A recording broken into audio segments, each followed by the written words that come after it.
Hello everybody, and welcome once again to the Yorkshire Gamers a Reet Big Wargames podcast. And today it is episode 69, and I'm going to be talking to Arran Johnston, uh, who is a expert in the Jacobite Rising. He works with the Scottish Battlefield Trust, and he has been running a Jacobite campaign on the YouTube, and we're going to go into a lot of detail about that as well as Aaron's work. A little bit of sad news before we start the show. Regular listeners or long-term listeners will remember way back 4 years ago now.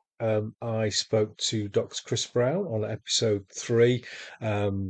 A Scottish historian, well into his medieval history, and the Battle of Arnhem as well was one of his.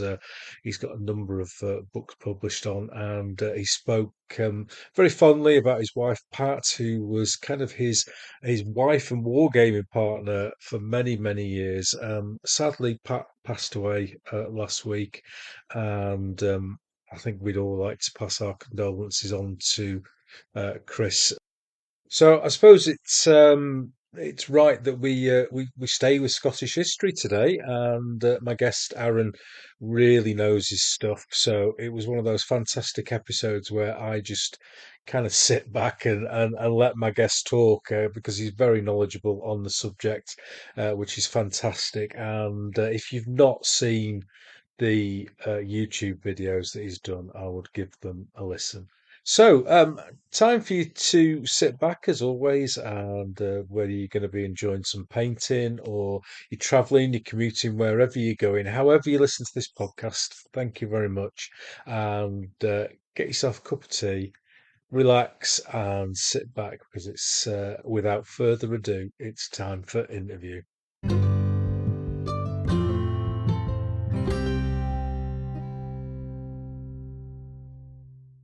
Well, hello everyone, and welcome once again to the Yorkshire Game podcast. And here we are at episode 69. And today we're going to be travelling north of the border, and maybe later on we might travel a little bit south of the border. Let's see how the Jacobite cause goes on. My guest is director and Jacobite advisor to the Scottish Battlefield Trust, an organisation dedicated to preserving and promoting the history of military actions across the Highlands, the Lowlands and the Isles. He's also involved in the Battle of Prestonpans Trust and Museum, where he is the consultant curator and programme manager. However, many of you will know my guest as a tiny little disembodied head on the corner of your television screen during the ongoings on the What If campaign on the YouTube about the Jacobite Rising of 1745. So let's see if we can fill a bit more of that picture in than that tiny little head. And I shall welcome to the podcast my guest for the day, Dr. Arran Johnston. Hello, Arran. Hello, it's great to be here. Thank you very much. And it is weird looking at you like I am, because I'm so used to you just like a tiny little square in the corner of one of your campaign videos. So welcome to the show. No problem. I did have a visitor to the museum once who sort of seemed aghast to think that I actually had a lower body. I don't know if you ever used to watch the TV show Red Dwarf, but they used to have the Yeah. computer Holly that was just like the face and nothing Yes. else. Well, it's lovely to see you rounded in the person, so to speak. And we've got lots of topics we're going to talk to you about today. Generally, what we do on this show is in the first part of the show, we get to know our guest a little bit and a little bit of their background before we talk about the various topics that we're going to. So take yourself back then, Aaron. When did you first kind of feel that buzz about history, and what was the spark that got you to lead your life and your career in that area? Well, I grew up in Derbyshire, South Derbyshire, and in Derby itself, I remember this quite distinctly. Back when I'm giving my age away, but back when I was 10, Yeah. it was 1995, and so it was the 250th anniversary of the Jacobite Rising. And at that time, there was quite a buzz in Derby about Bonnie Prince Charlie coming to town. There was a new exhibition at the local museum. Still the only statue in the world of Charles Edward Stuart was Is it? erected in the town Wow. centre outside the cathedral, and a series of reenactments and parades began, which continued for 30 years thereafter. So there was this sort of buzz around the 250th anniversary in town, and as a 10-year-old, I must have been quite impressionable and quite open to this stuff because I sort of seem to have soaked it in a little bit. Because I distinctly remember having to do a sort of mock exam paper as part of my entrance to school, into secondary school. And I had to write a story, and I wrote it about meeting the ghost of Bonnie Prince Charlie in Derby and chatting to him about why he didn't go further on. So I've always had this connection with that story, and I've just always been fascinated. And I say I picked that story up in Derby. Was fascinated by the idea of all eyes of Europe looking at what was happening in my little town, or my city, as Yeah, it now was, yeah. and that interest in that particular moment in history, I carried with me through to my studies when I moved up to Scotland and into my work thereafter. Yeah, so you went to university in Edinburgh, didn't you? Which is one of my favourite locations in the world, I have to say. And did you do history there? So I did ancient history and Latin. So initially, my sort of academic interest was Roman military studies, Mm. and my hobby interest was the Jacobite campaigns.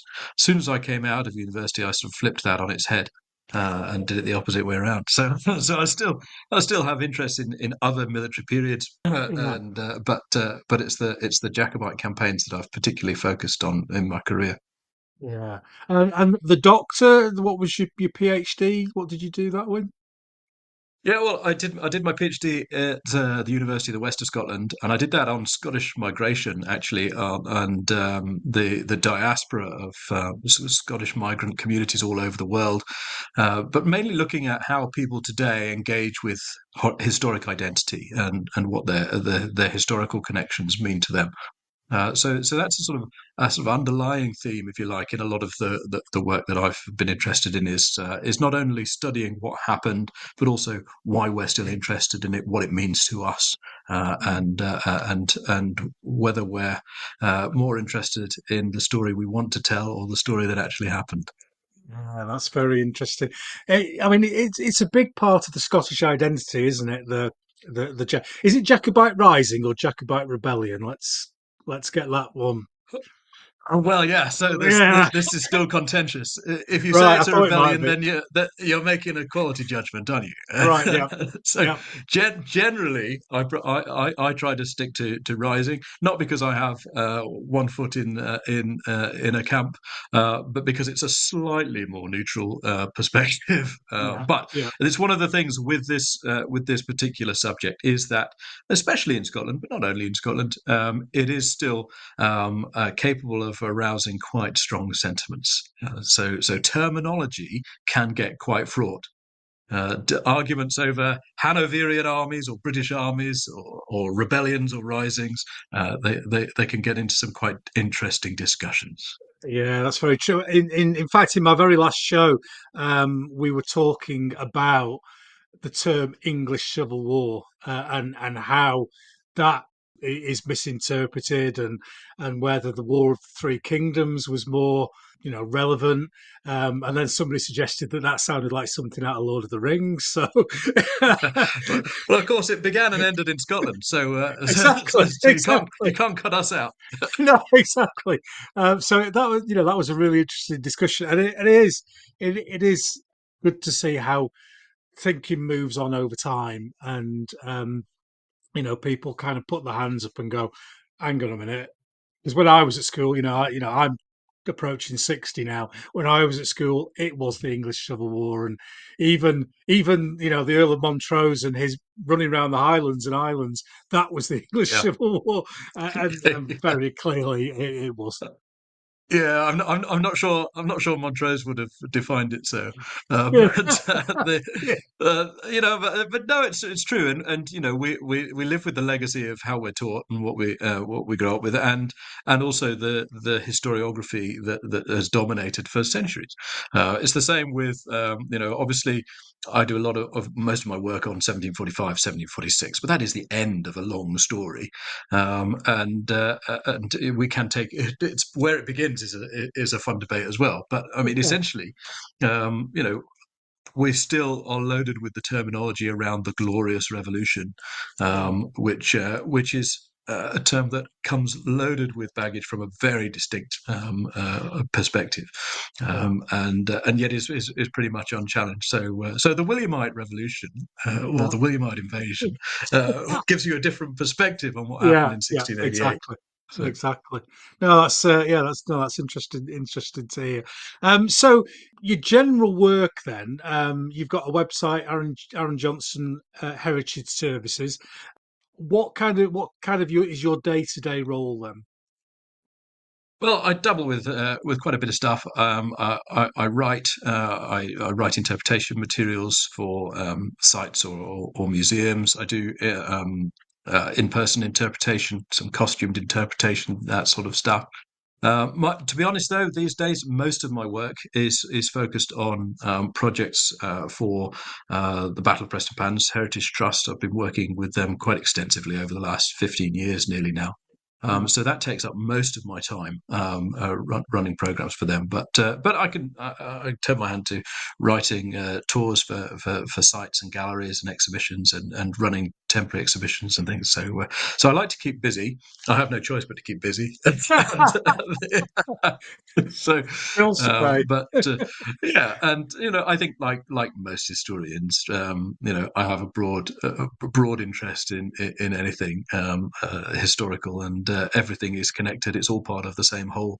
Mm. So if somebody raises something over off to my left that looks shiny enough, I'll get distracted and follow it. So. Good lad, good lad. Because you've written some books over recent years for Pen and Sword and for Helion or Helion as well, and they've concentrated on the 45, haven't they? Mostly so, yes. I did do one for Helion on the Battle of Dunbar in 1650, Yeah, yeah. because I'm sitting in the battlefield right now. I live in Dunbar and do obviously inevitably have a big interest in Cromwell's campaigns in Scotland. So I did that, and I'm still involved with ongoing projects in and around Dunbar on that battle, and I seem to have strayed into its first battle in 1296 as well. So Yeah, I can't ignore what's on my doorstep.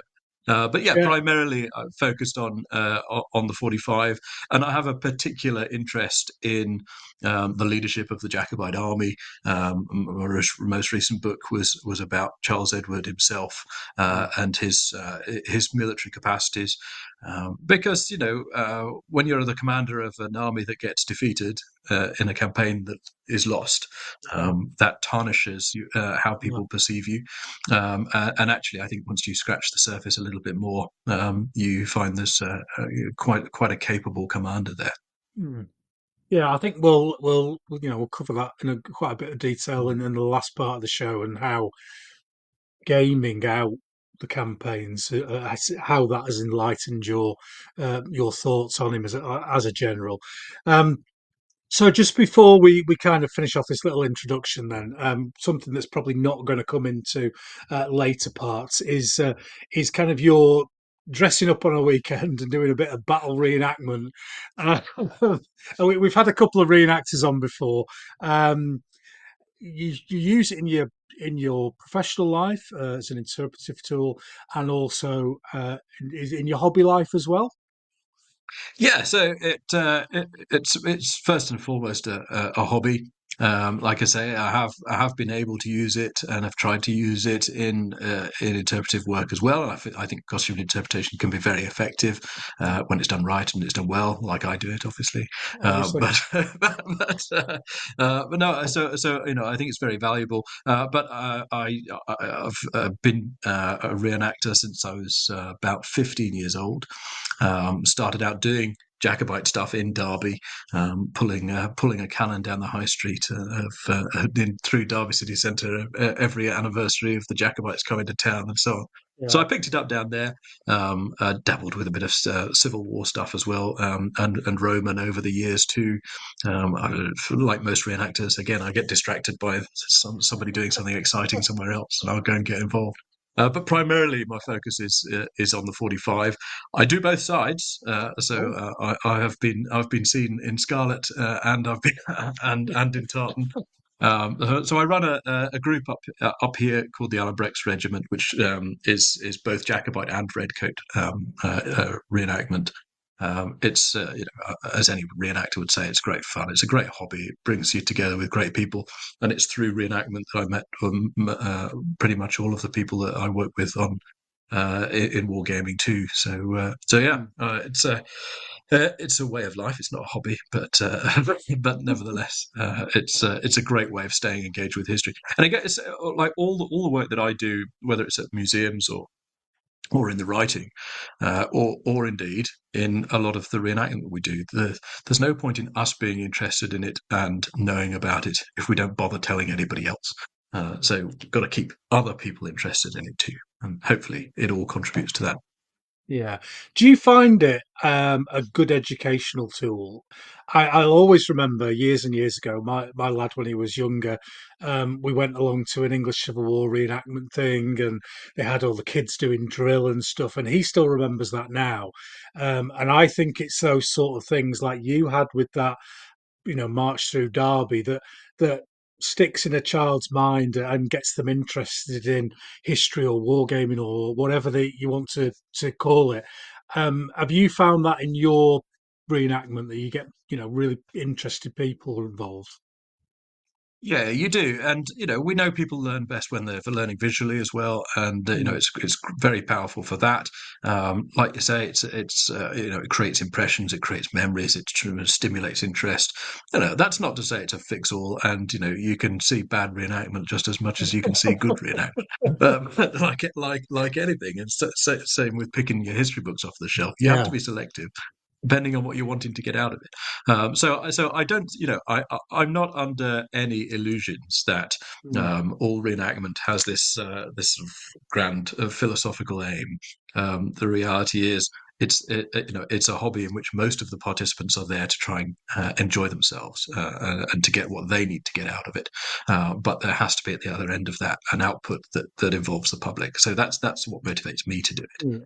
Yeah. I certainly think it's a very good tool in the toolbox, and going through as I did as a child, dusty museums with handwritten notes next to bits of old crumbling metal maybe wasn't the best way to teach or to get people sparked and interested Yeah, in hey, history. those are still my favourite museums, but, but it's all about inspiration, isn't it? Yeah, So it's finding you've got to put as many opportunities to inspire people in front of, especially kids.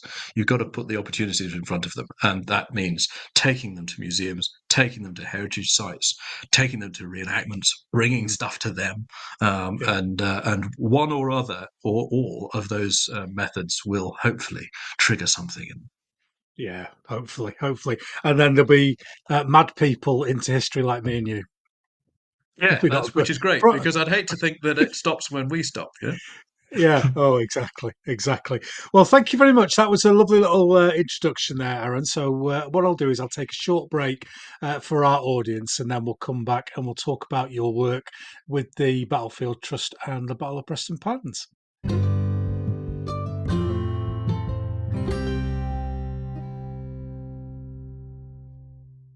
Well, welcome back, everyone, and great little introduction there to Aaron and his general work. And we're going to move on and kind of focus a little bit more now on the work with the Scottish Battlefield Trust and the Battle of Prestonpans Trust.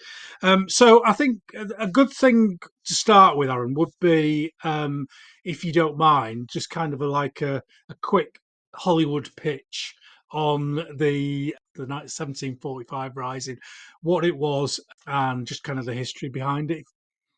Yeah. Okay. So, I mean, basically, the events of 1745 are an attempt by the exiled royal house of Stuart to get back on the throne. So, the direct male line of the Stuarts had been exiled in 1688 after the Williamite Revolution.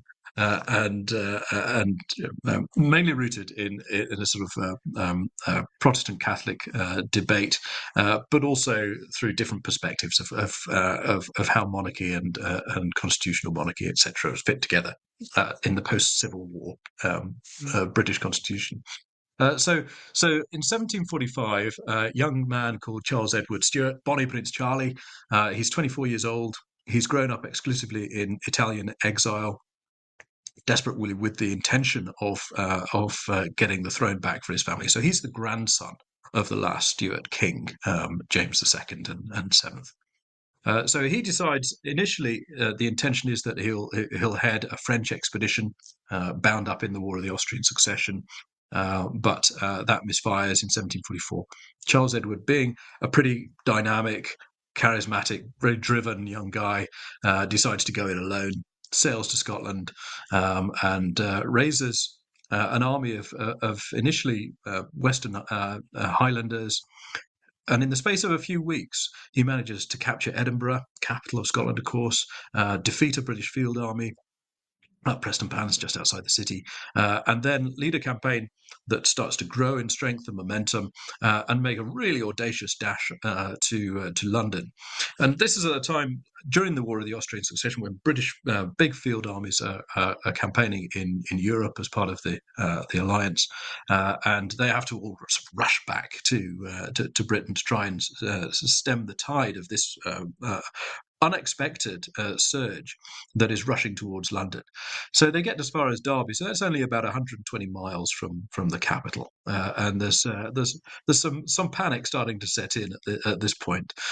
Before, basically, because what the Jacobites are trying to do at this point is lead an army of about 6,000 men to overthrow the government, which is not a lot, and they have this sort of collective crisis of confidence, and believe the odds are too great against them and that they should withdraw back to Scotland. They do that. The army continues to grow. They face they win another battlefield victory at Falkirk in January, but eventually they lose the momentum, and the odds continue to build against them as more and more troops are flooded back into Britain, and they're eventually defeated at the Battle of Culloden in April 1746. And that's the campaign in a nutshell. Yeah, and it's I mean, you introduced it as a sort of Hollywood pitch, but actually it's a great Hollywood style story. It's got a beginning, it's got a middle, it's got an end, it's got highs and lows, it's got tragedy. It firmly roots the direction that the British constitutional system is going in. But it has huge social impacts in terms of the aftermath in Scotland, particularly, and it's, as I say, it's the end game for the Royal House of Stuart. They never have an opportunity to come back, and so that chapter in British history comes to a close. Is there a Stuart tender alive today? Is there somebody done a history of who would be the man or the woman who would be the king? Yeah, so there are a number of people who take different views on this. So Yeah. there are various people who have over the years claimed to be descendants of the male Stuart line. Yeah. And some of those have been more creditable than others. But the reality is that Charles Edward, he didn't have any male children that grew into adulthood. His daughter died in her 30s, and although she had illegitimate children herself, she also being illegitimate, it means that essentially there's no line there that can claim the throne. However, there are also sort of legitimists, if you like, Yeah. who claim who have traced a sort of separate line of succession. That isn't through that direct line, but is the people who would have gone onto the dynastic chain. So there are perspectives, but there isn't a direct line Yeah. anymore. Just slightly off topic, but it is interesting. I've seen it. There's obviously a number of breaks in the royal line in the country, and it's interesting to see. They always seem to be in a pub in the middle of Australia. In the ones that I've watched, you would have been the king of England, would I, mate? Oh, bloody hell! Yeah, and that's there was a sort of official burying of the line as well, in the sense Yeah. that in the early 19th century, after Charles Edward's brother died, the Hanoverian dynasty in Britain, paid for the funeral memorial monument in Rome, in the Vatican, and so on, and in return received all the Stuart papers back to London, and so on. And Mm. so there was a sort of official line drawn under it, so that it didn't Yeah. become a perpetual A problem every issue. 30 years, Yeah. way up the back. So, and I think from an English perspective, obviously, we think of the Stuarts going back to 1603, when the Stuarts take on the English throne.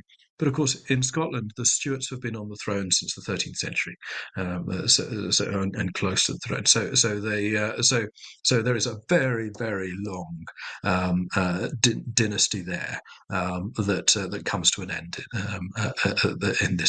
in these circumstances. So the association of Scotland with the Stuarts, I think, sometimes is underestimated on the other side of the border, because that link isn't so long standing.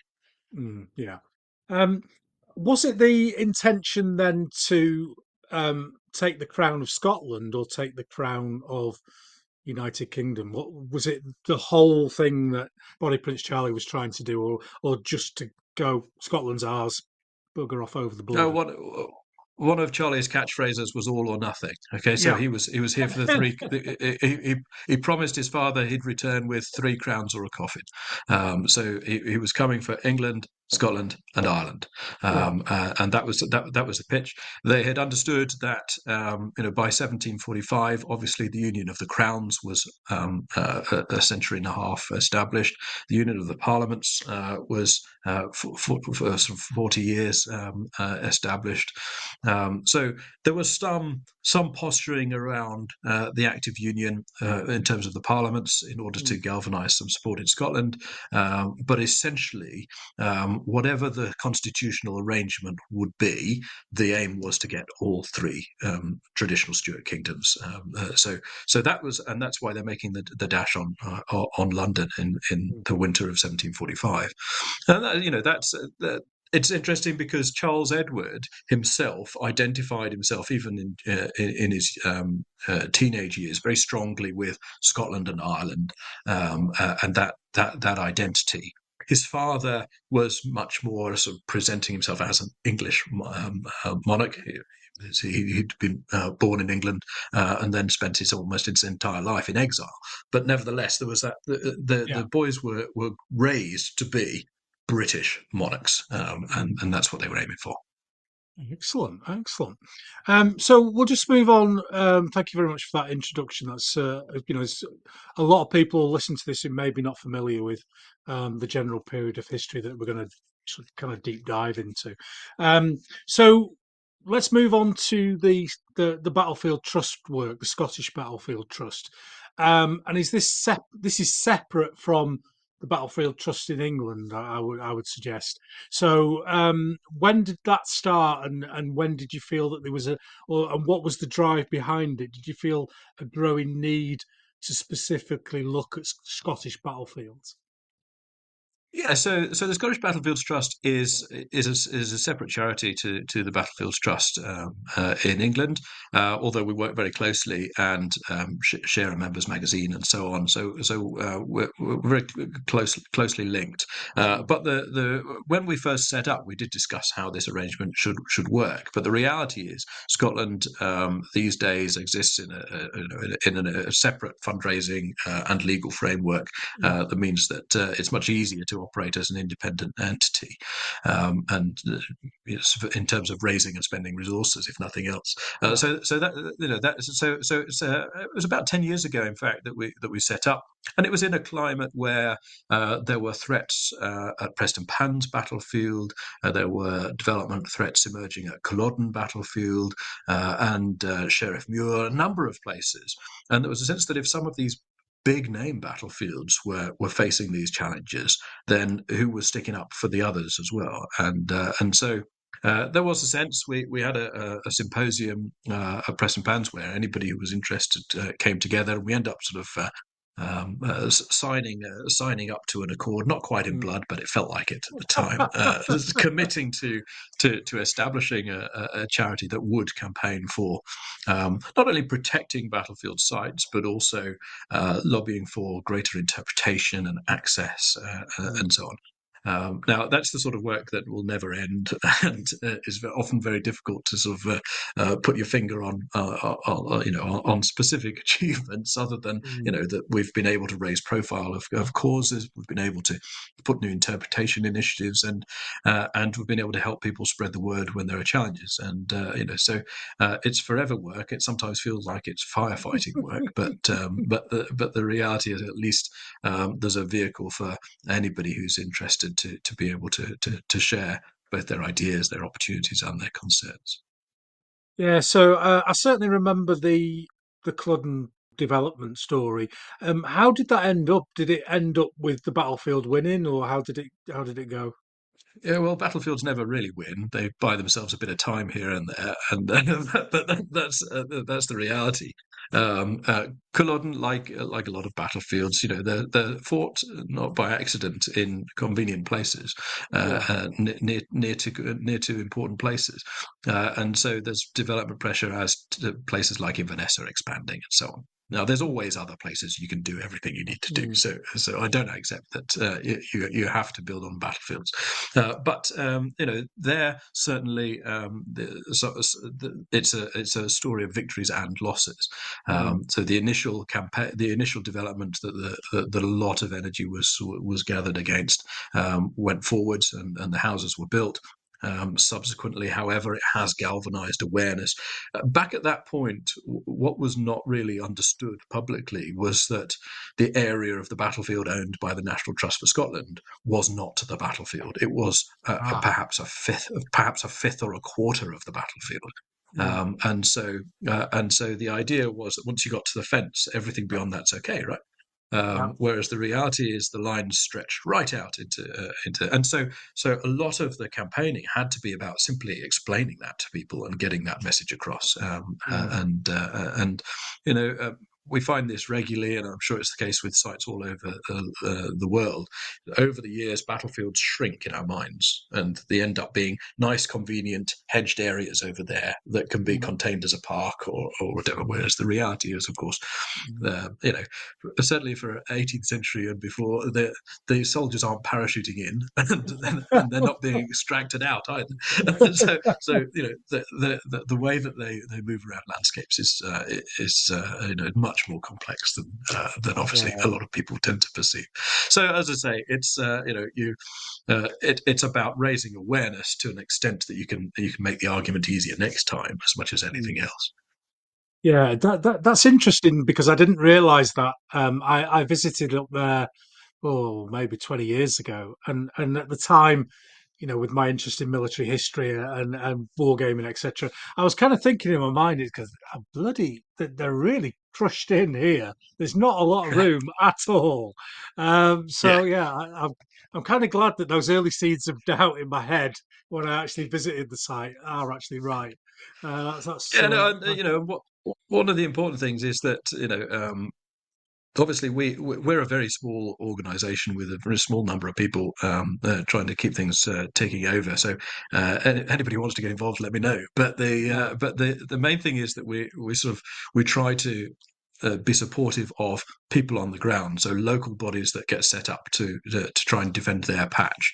The best advocates for a site are always going to be the people who live around it, and so it's about trying to facilitate that. And obviously the Culloden situation has a national, international interest and resonance, but there's a lot of other battlefield sites that are very important historical sites that don't have that same international resonance, but deserve support as well. So we try to encourage people locally to take ownership of their battlefield, and because not least because they'll find out about a problem long before we will, and can get their voice in sooner.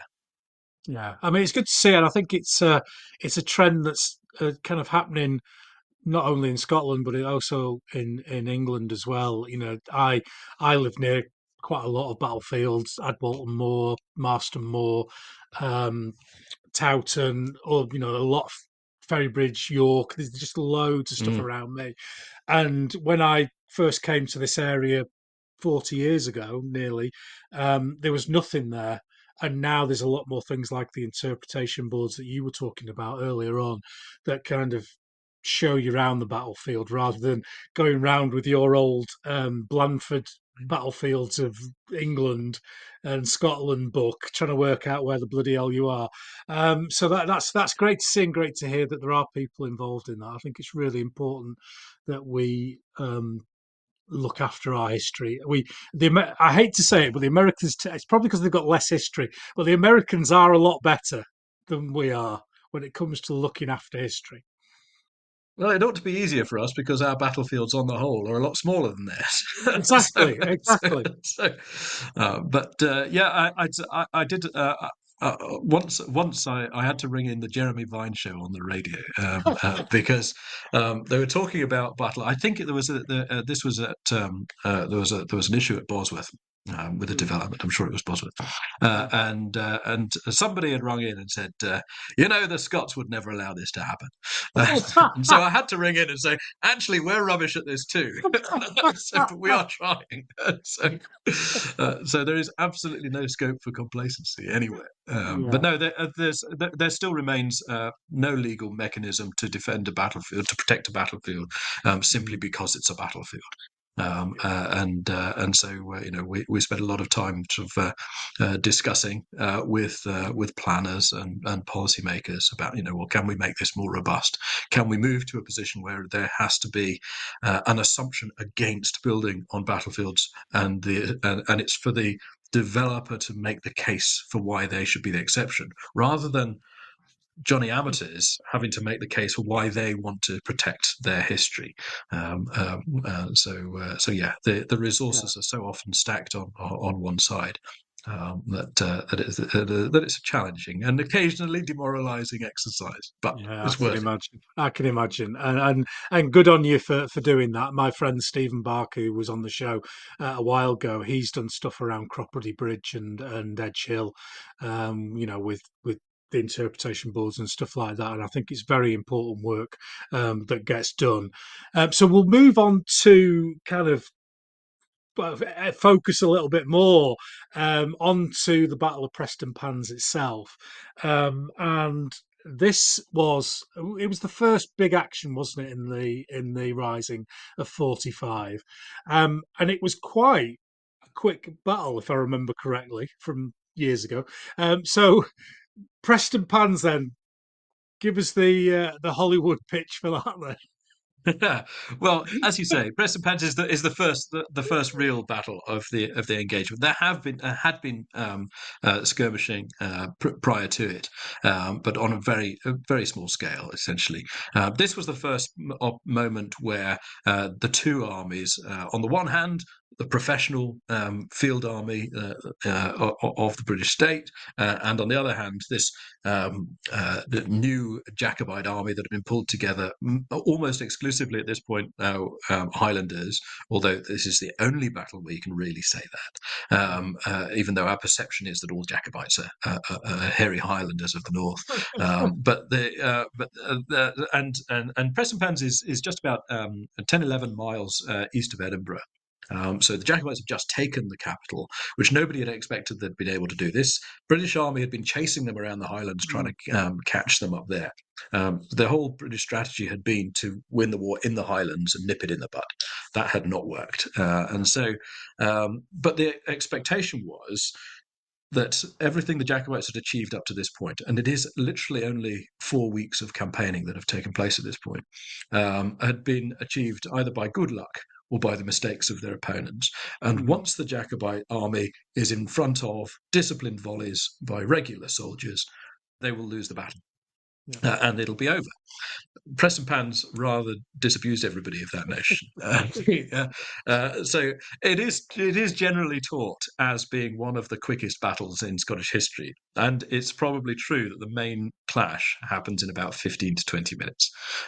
But the reality is, or certainly the way I've been telling the story for many years now, is that it's a 2-day battle. The armies are on the field for 2 days, jockeying for position, moving around the landscape, trying to probe for a better position. The Highlanders launch what is probably the best example of the Highland, the proper Highland charge of the 18th century, in that they send a charge in directly against the enemy's line, and they shatter it in minutes. They take minimal casualties, 40 to 50 casualties on the Jacobite side, about 450 on the British Army's side. Now, those in battlefield numbers seem relatively low, relatively small numbers, but the armies are small. These are 2,500 strong armies, and of the British Army, 1,200 men are taken prisoner.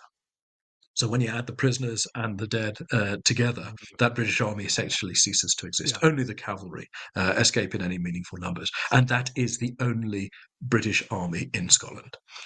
So apart from a scattering of garrisons, the Jacobites, in the space of that short moment's action, have secured most of Scotland. It means they can now that they've got the baggage train and the artillery train and the munitions and the pay chests that they've just taken from the British army, they're now able to consolidate their position, expand the army. They're now taken much more seriously. The army doubles in size over the coming weeks, and they can seriously contemplate going for the big time and making the run to England.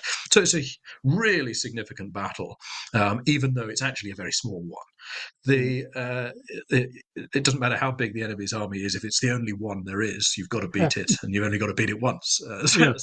But also it has a really important cultural legacy as well, because as with the whole Jacobite period, there's songs and literature and poetry and so on that are immediately triggered by the event, both in Gaelic, in Scots, and in English, and from both political perspectives too. So there's a long cultural legacy, which is important because obviously, from my perspective of interpreting the battle, I'm trying to tell the story of a Jacobite victory in a war which the Jacobites famously lose. So how do you make the case for the fact that it's important? Because it doesn't change the course of history. Yeah, it's but a win's a win, isn't it? And I'm sat here in my Bradford City top, and we won 3-0 last night. And I'm going to talk about that 3-0 win, and not the time that we lost to 3-0 to Accrington Stanley on a Tuesday night, and they brought 17 fans. I'm not going to talk about that. I'm going to talk about the win. So I kind of see where that comes from. So later on, obviously, at Culloden, we spoke about earlier on, it's the British firepower that effectively wins the day. So what was different about Prestonpans that made the Highland charge so effective on that day? Well, by the time of Culloden, the British army has worked out that the best way to defeat them is to bring a lot more men and a lot more guns. If you want to put it simply. Good thinking. Being slightly provocative there, but they went. There was a tradition that grew up very, very quickly in the sort of the Whig perspectives of Prestonpans, if you like, Yeah. that it was a second-rate army that the British put out. You know, they put the B team in, thought that would be good enough, and it wasn't. Now that's not true. It's grossly unfair to those who Yeah. fought. Now the reality is that they were full-time professional soldiers trained exactly the same as anyone else. They were the regiments that were on home duty during the war of the Austrian succession. So they weren't frontline regiments in the sense of their recent battlefield experience. So they hadn't faced a major action, most of the private soldiers, but that's not unusual. They were still considerably better trained and equipped than their opponents, and they were in even numbers. And if you break the armies down, you've got 700 dragoons in the British Army at Prestonpans against about 30 mounted Jacobites who don't even bother coming onto the battlefield because they don't think they've got any contribution to make. And they've got an artillery train. Yes, the artillery train has got problems. It's manned mainly by sailors and volunteers and a maths teacher from Edinburgh.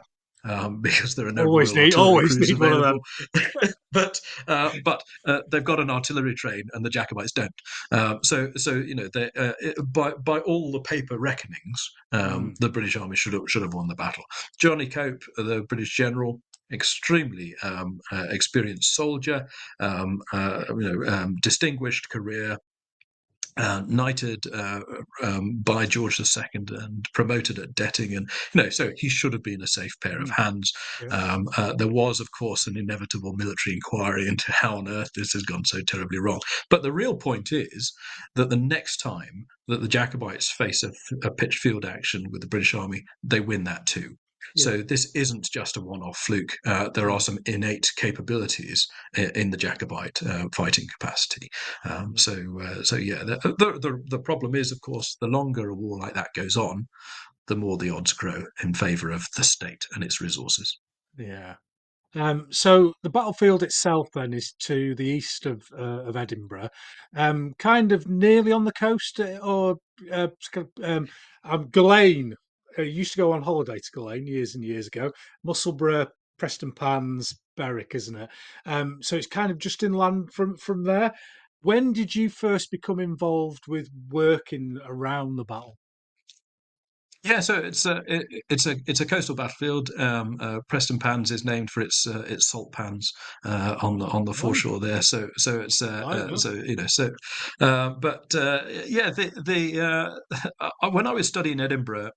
Obviously, I did as you were just alluding. Got my old battlefield guide out and went trudging around on all the battlefields I could reach by public transport, and I'd done Prestonpans a few times, just out of my own interest, and then I'd found an old website that referred to a monument on the battlefield of Prestonpans, which I hadn't found previously, and I didn't know it was there. So I thought, okay, I better go back.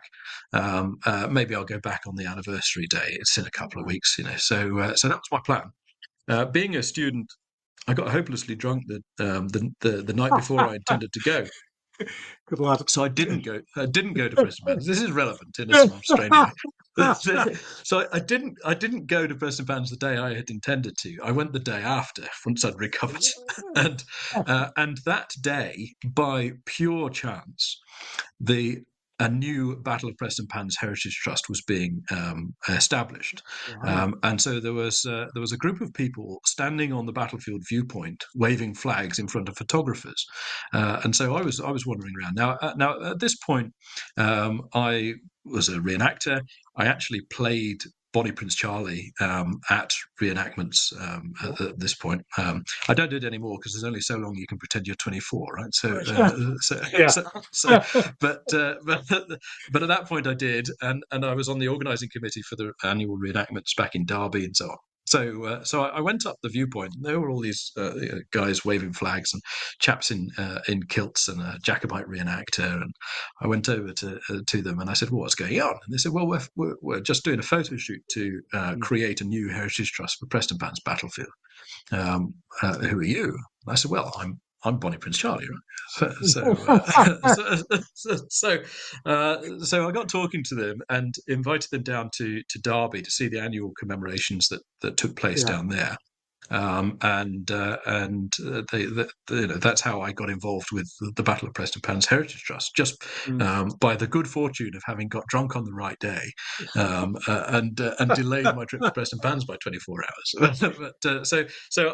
I did some volunteer work for them initially when they were first starting to set up. We talked about the idea of having a sort of annual reenactment event, which I helped them get started with, and then over the years as they started expanding their ambitions, they would say, well, we've got a little bit of a grant that we could maybe do an exhibition. Could you write the exhibition for us, and things like that? And it's snowballed from there. Yeah, because I don't think there was that much there originally, was there? In terms of like we were talking on earlier, signage, museum, all that's come as a result of the trust. Yeah, so I mean, there was some interpretation that was put in the 1960s, that subsequently had degraded and been forgotten about. There Probably was why I never found it. quite likely. So there was another sort of burst of energy around 1995, again with the 250th anniversary, and there was a major reenactment held in the town then. And a lot of the Jacobite reenactment groups that are around today have some root in the 1995 event at Prestonpans. But there's been nothing to sustain that momentum. Prestonpans is a really, for me, one of the things that's so interesting about the battlefield is that it's not fought on a barren open moor. It was fought in a sort of proto-industrial community. There's over 1,000 people who lived on the battlefield when the battle was fought, and there's even a wagonway line running through the battlefield when it's fought that was already 25 years old, and there was a coal industry, a salt industry, all this stuff on the battlefield. So there was already a community there, and that means there's an extraordinary amount of information about the battlefield, because there were none of it was happening quietly, and everybody was writing about it.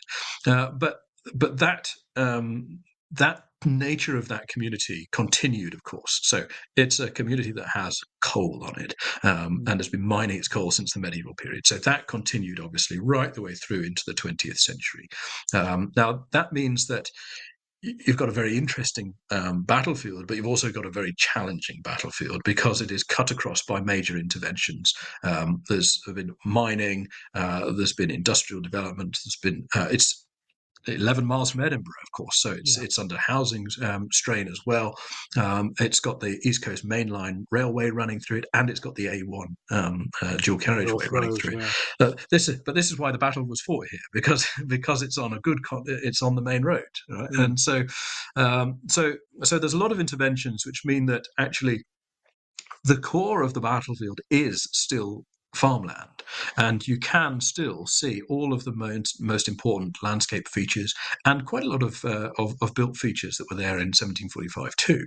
But as a sort of industrial, and then of course in the later 20th century, a post-industrial community, it wasn't necessarily a tourism hotspot, and so it's taken time for the post-industrial community in Prestonpans to reassess exactly what its future looks like, and so. Part of that process has involved arts festivals and creation of murals, trails, and all sorts of activities and investment in the community. Part of which has helped to stimulate the interest in the battlefield as something that's significant, something that can be preserved, but also something that can help bring people to the town as well. And yeah, as you say, that means that over the last 10 to 15 years, we have slowly been increasing what's available in terms of signage on site, but also, there's now a free walking app around the battlefield and so on, and the battlefield is better signposted, and we've even managed to get some of the signs around the battlefield put into Gaelic as well. So if our Highlanders were resurrected, they'd be able to find their way back to the battlefield even today. Excellent, good to hear.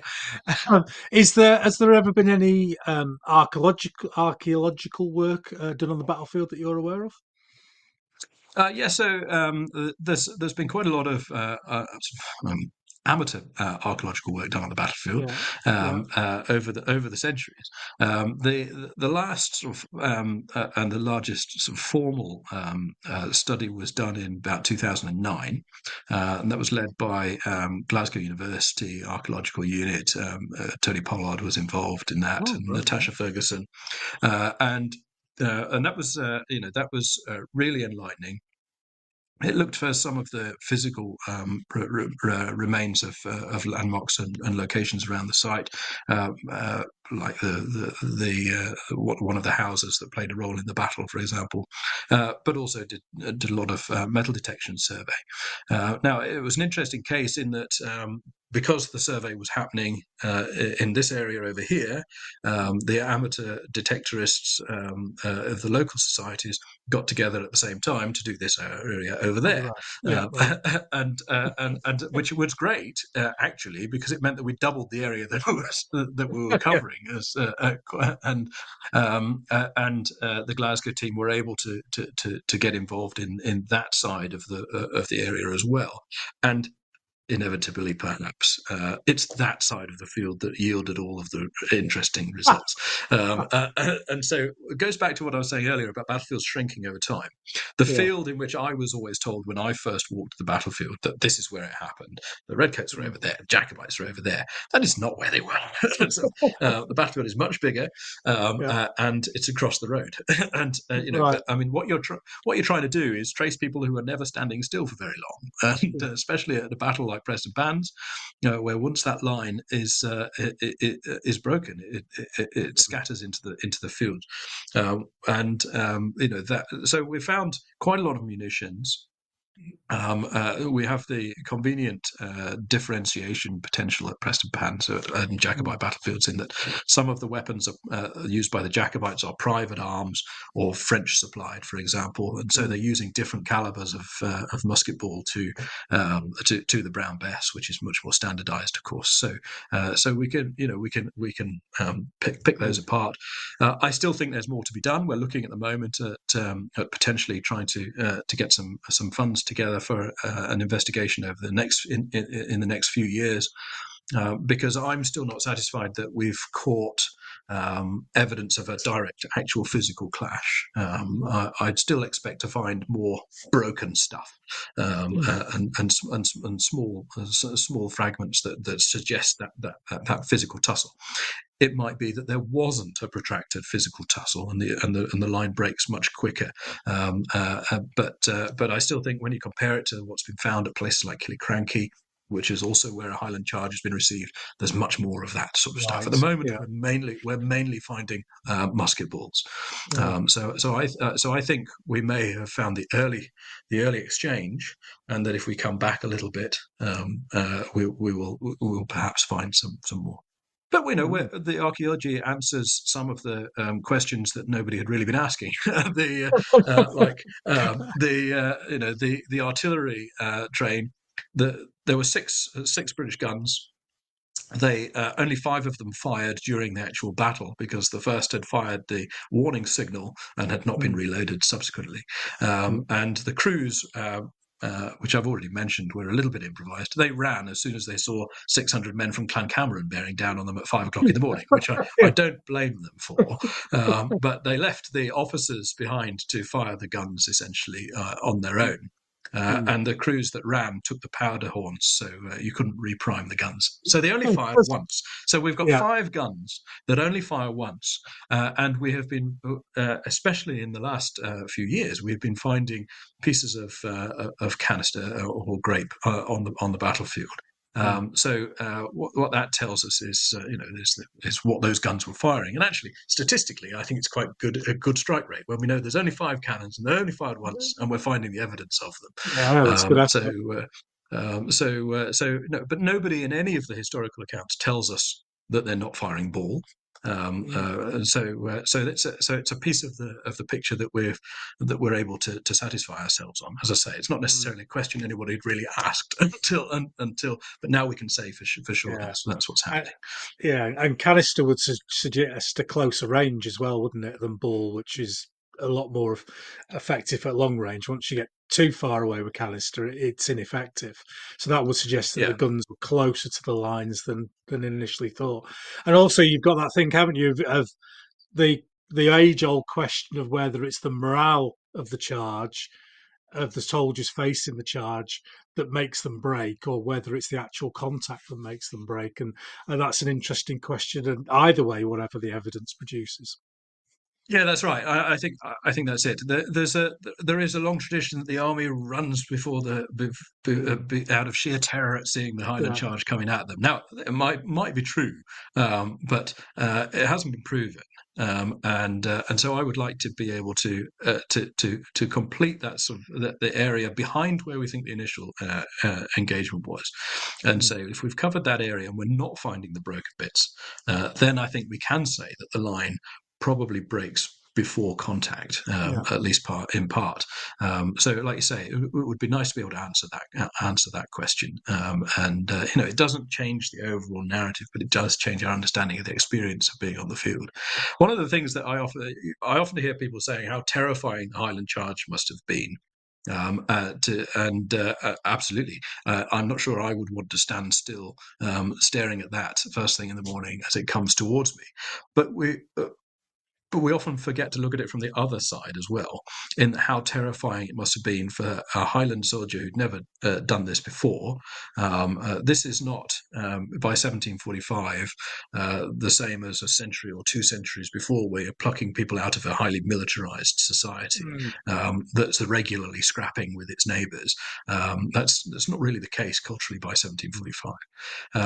So these guys are not militarily experienced, and they are being expected to charge across an unobstructed, open, flat field into the disciplined volleys of a professional army that has a substantial advantage in cannon, foot, and horse.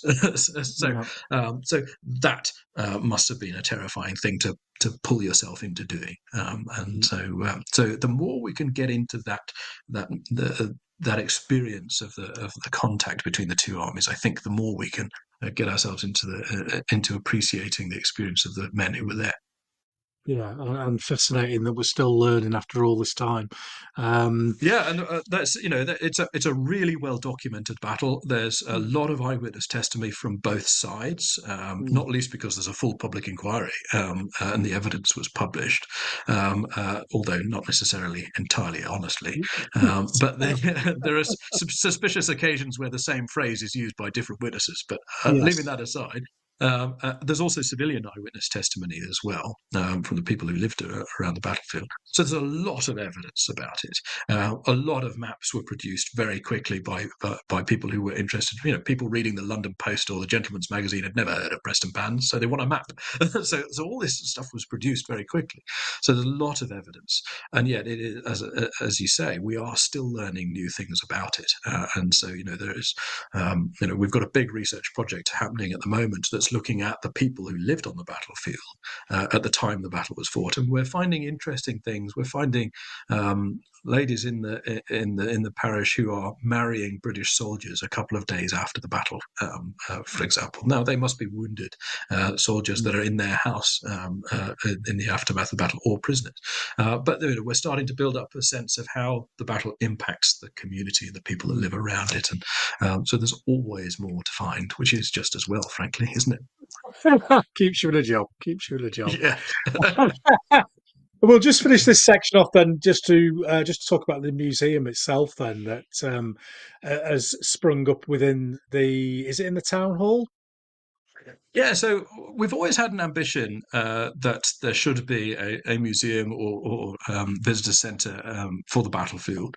Over the years, and it goes back to what I said about that cultural legacy of the battle. Part of what the Heritage Trust tried to do was stimulate interest in it by continuing that legacy. So working with local artists and local theatre groups and local musicians to both put on old material and create new material. So, Mm. so quite inadvertently, really, the trust, through its own commissioning, had started building a collection, and inevitably that process continues to grow the more the longer you exist, and so a collection was growing. But there was also the sense that the story needed to be told, and was best told because of those interventions around the battlefields. That sometimes visitors need that extra support to walk around the landscape. So we'd always had that intention. The other thing that weighed in its favour was that we created a project back in 2009, 2010 called the Prestonpans Tapestry. So this is Oh, a yes, a yes. 105-meter long embroidery in the sort of inspired by the Bayeux tapestry, of course. It's long and linear, and it's basically a Mm. giant cartoon strip in wool that tells the story of the whole campaign and the whole battle. Stitched by volunteers all over the country, mostly along the line of the march to Prestonpans. So it's an amazing thing, and a fantastic piece of art, but also an amazing piece of interpretation. Yeah. And so, but it's 105 meters long. So where do you put it? Yeah. So after it's done a succession of touring exhibitions, what's its long-term future? So the pressure to create a permanent space is quite strong. Now we still haven't got to the stage where we've got the multi-million-pound facility that we can pitch to coach tours coming into Edinburgh and so on. And we still haven't got the permanent home for the Prestonpans Tapestry. But what we do have, and it was largely triggered by the pandemic, actually, is that we have the museum that we've created in Prestonpans Town Hall. So I won't bore you with all the details, but essentially, because the pandemic struck in the year that was the 275th anniversary, we just secured some grant funding for activities associated with the anniversary year, and then of course we weren't able to do any of it. So I'd got these plans for exhibitions in the town hall, which was a very underused facility, old Victorian building, and for various things. And we couldn't do our public events, of course, like so many other people. And so I started saying, well, there's a big empty building there. Can I at least go and sit in it on my own and broadcast some online stuff from in Yeah. there? And I said, it's a big old hall. I could quite easily have 3 or 4 people in there, 5 meters apart or whatever it was, and put some content together. But I wasn't allowed to do it. And what it really exposed was the limitations you have when you don't have your own facility, when you're trying to run quite intensive series of programming. And so we said, well, okay, look, why can't we do that? Well, it's because the council policies and so on, all understandable. But okay, well, it exposed the fact that there was a big empty building there. We were trying to do stuff, and so there was a natural opportunity to marry those up. So we managed to persuade the council to lease us the building, which we've done. We've invested quite a lot of money in it subsequently, that we've been able to raise both through our own activities and through fundraising, through grants, of course. And so we opened the museum about 2 years ago. It houses most of the collection that the trust has, and it has a rotation of sections of the tapestry. We still don't have the space to display it all, Yeah. and a set of temporary exhibitions as well. But a big diorama of the battlefield that we built, that was a bit of a labour of love, and sort of is really the sort of introduction into how I started to get interested in looking at the battlefield in a much smaller scale. Yeah, I was going to say that's kind of the link between this section and the next one is that interpretation of the battlefield in 3 dimensions in the museum itself. So I think it's a good time we'll take a break there for the audience, and then we'll move on and we'll talk about the What If campaign itself.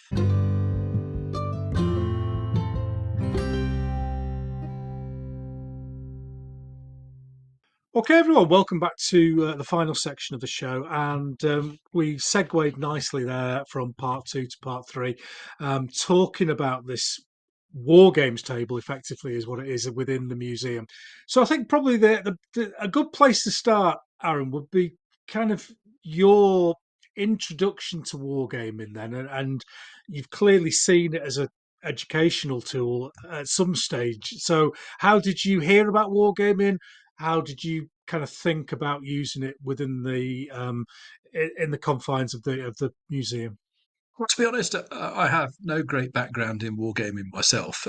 I'd always taken the view as a reenactor that I can manage one expensive and time-consuming hobby and no Not more. clue. And so that had been my sort of go-to reason for not doing it. Yeah. Obviously, there's a crossover in that some of my good friends in reenactment, like Brett Fletcher, for example, who is a key part of the What If campaign. Did wargaming and various periods, and I never really paid that much attention to it, and so I've sort of stayed at arm's length, not through any perception of what it was like, or any value judgment, just simply because I didn't think I had the capacity to get into it. It looked very much like something that could suck a lot of time and effort and energy and money, and so. Yeah, exactly, and I don't think I was wrong. So that's it. And Brett and others often laugh because for years I tried to maintain this idea that I'm not a war gamer, even after I'd started the campaign, and it became increasingly an untenable position. But yeah, so really my sort of I've always been interested in models. I always used to make models when I was a kid, especially some paper models. And card models, and hadn't done anything like it in adulthood. But when we first started the idea of potentially having a space at Prestonpans, I'd seen Peter Peter Dennis had done a paper soldiers book for Helion on the 45, and I thought, what's this? Liked the artwork, and I thought, yeah. I thought, so I was trying to think of another way to get people interested in the story of the battle, and so I thought, well, could I do? Could I just about? Prestonpans is a relatively small battle, 2,500 men either side, with paper soldiers.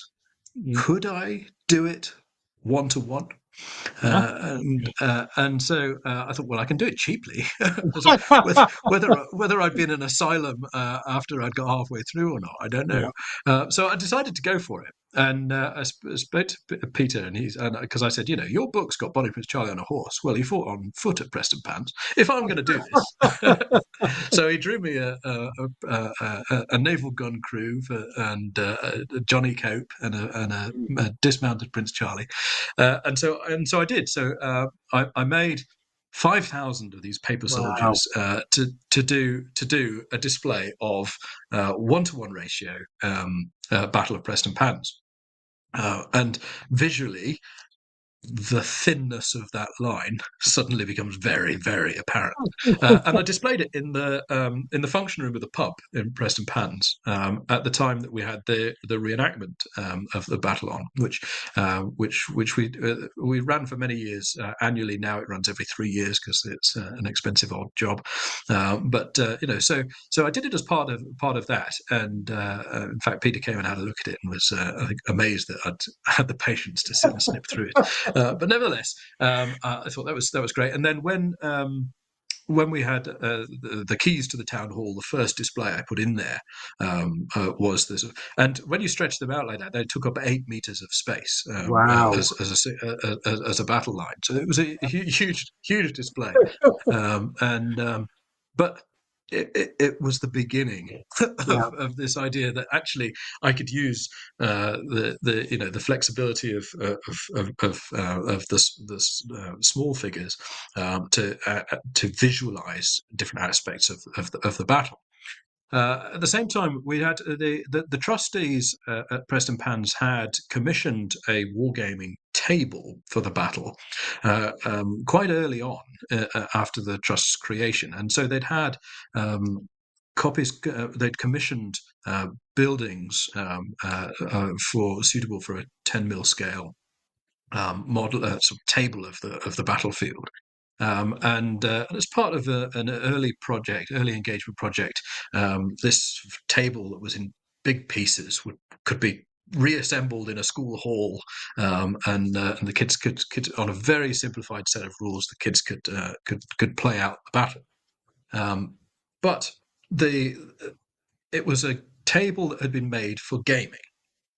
So it wasn't a table that was made to show the battlefield correctly, if you see what I mean. Right, yeah. So the spaces between things were exaggerated in order to be able to fit a battalion through them, and all that sort of stuff, as you would expect. And it was a good engagement process there. It was a huge, cumbersome thing that was difficult to move around, and inevitably degenerated over the years, as it got chipped and battered and bruised. But what was fabulous about it was the buildings that had been made for it, and that were very, very well researched, very well done. So when I was designing the layout of the museum at the town hall, I said, right, as the centerpiece, I'm going to scrap the old portable table that had fallen apart and was, but I'd kept in a warehouse for years, wondering what on earth I was ever going to do with it.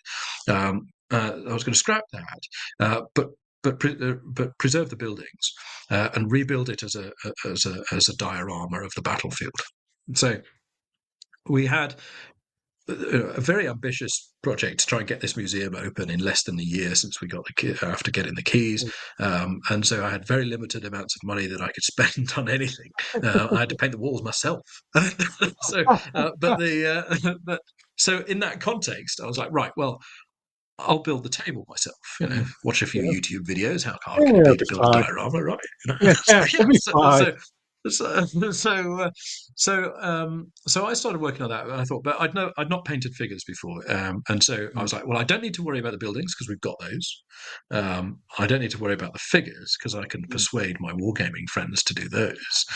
And all I've got to do is build the landscape.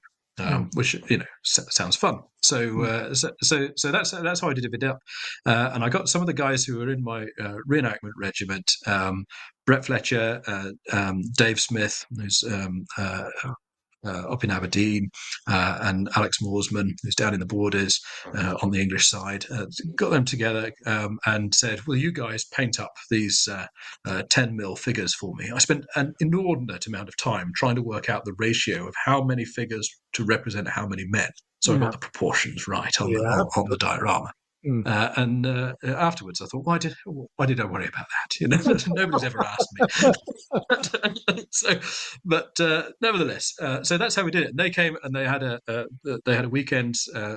They slept overnight in the town hall, and they spent a weekend mass producing the figures for the diorama for me. And it was great fun. And the diorama. I'm very, very, very proud of it because it's the thing that everybody goes to first, and it's the anchor point that people have that associates them. Especially those who've been and walked the battlefield before they come to the museum. They say, okay, now it makes sense to me. And I can talk school parties through how the battlefield has worked, and compare the landmarks that are still there that we've seen on the walks and so on. So I'm absolutely sold on the idea of dioramas as educational vehicles. Absolutely. But that process, I thought, okay, so now I'd got sort of the guys interested, and I was starting to think about it differently. And I was like, so I said, right, well, could we actually try and replicate the battles of the 45 as war games? I'd watched a few YouTube videos and gone down the dark road of watching people's battle reports. That could be a slippery road. I thought, that's quite good. But not being a wargamer and not really knowing anything about rules, I'd been watching people using black powder, and I thought, that looks relatively fast and straightforward and simple. And and I'd asked Brett about it, and he'd used it before, and so I got a copy of the rules. You see how the slippery slope continues its descent, right? So then what I did was again sort of delegating all of the wargaming. Still, I said let's try and do the battles of the 45 and recreate them. And this was once we'd gone into the second wave of lockdowns, and so. We were able to do things, but still not able to do things, if you know what I mean. So we were at that stage where I was like, I could actually get 5 or 6 people together to do an event, but it was still in that phase where everybody wanted to watch everything on Zoom and or online rather than as physical public events. So I said, let's create a series of YouTube videos of me being the boring historian who's narrating. Can we recreate? Can we do things differently? Let's do the battles of the 45. And spoke to Ian MacDonald from Flags of War, who I knew had got more Jacobites than most people I knew who already made, and Dave Smith, who'd been working on a British army, I knew, and Brett. And so we got together at the town hall a few Saturdays, a couple of other volunteers, Leslie and Jamie as well, and I sort of built a war games table and started learning things like that actually you do need to leave appropriately sized spaces in order to get battalions in and out of place.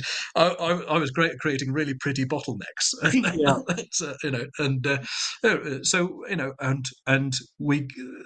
I didn't game. I just sort of watched and sort of vaguely umpired, observing how they were doing it, and whilst trying to film and photograph them. And my filming efforts were not particularly successful, so I was like, how are we going to work this? Then I had a catastrophic hard drive failure.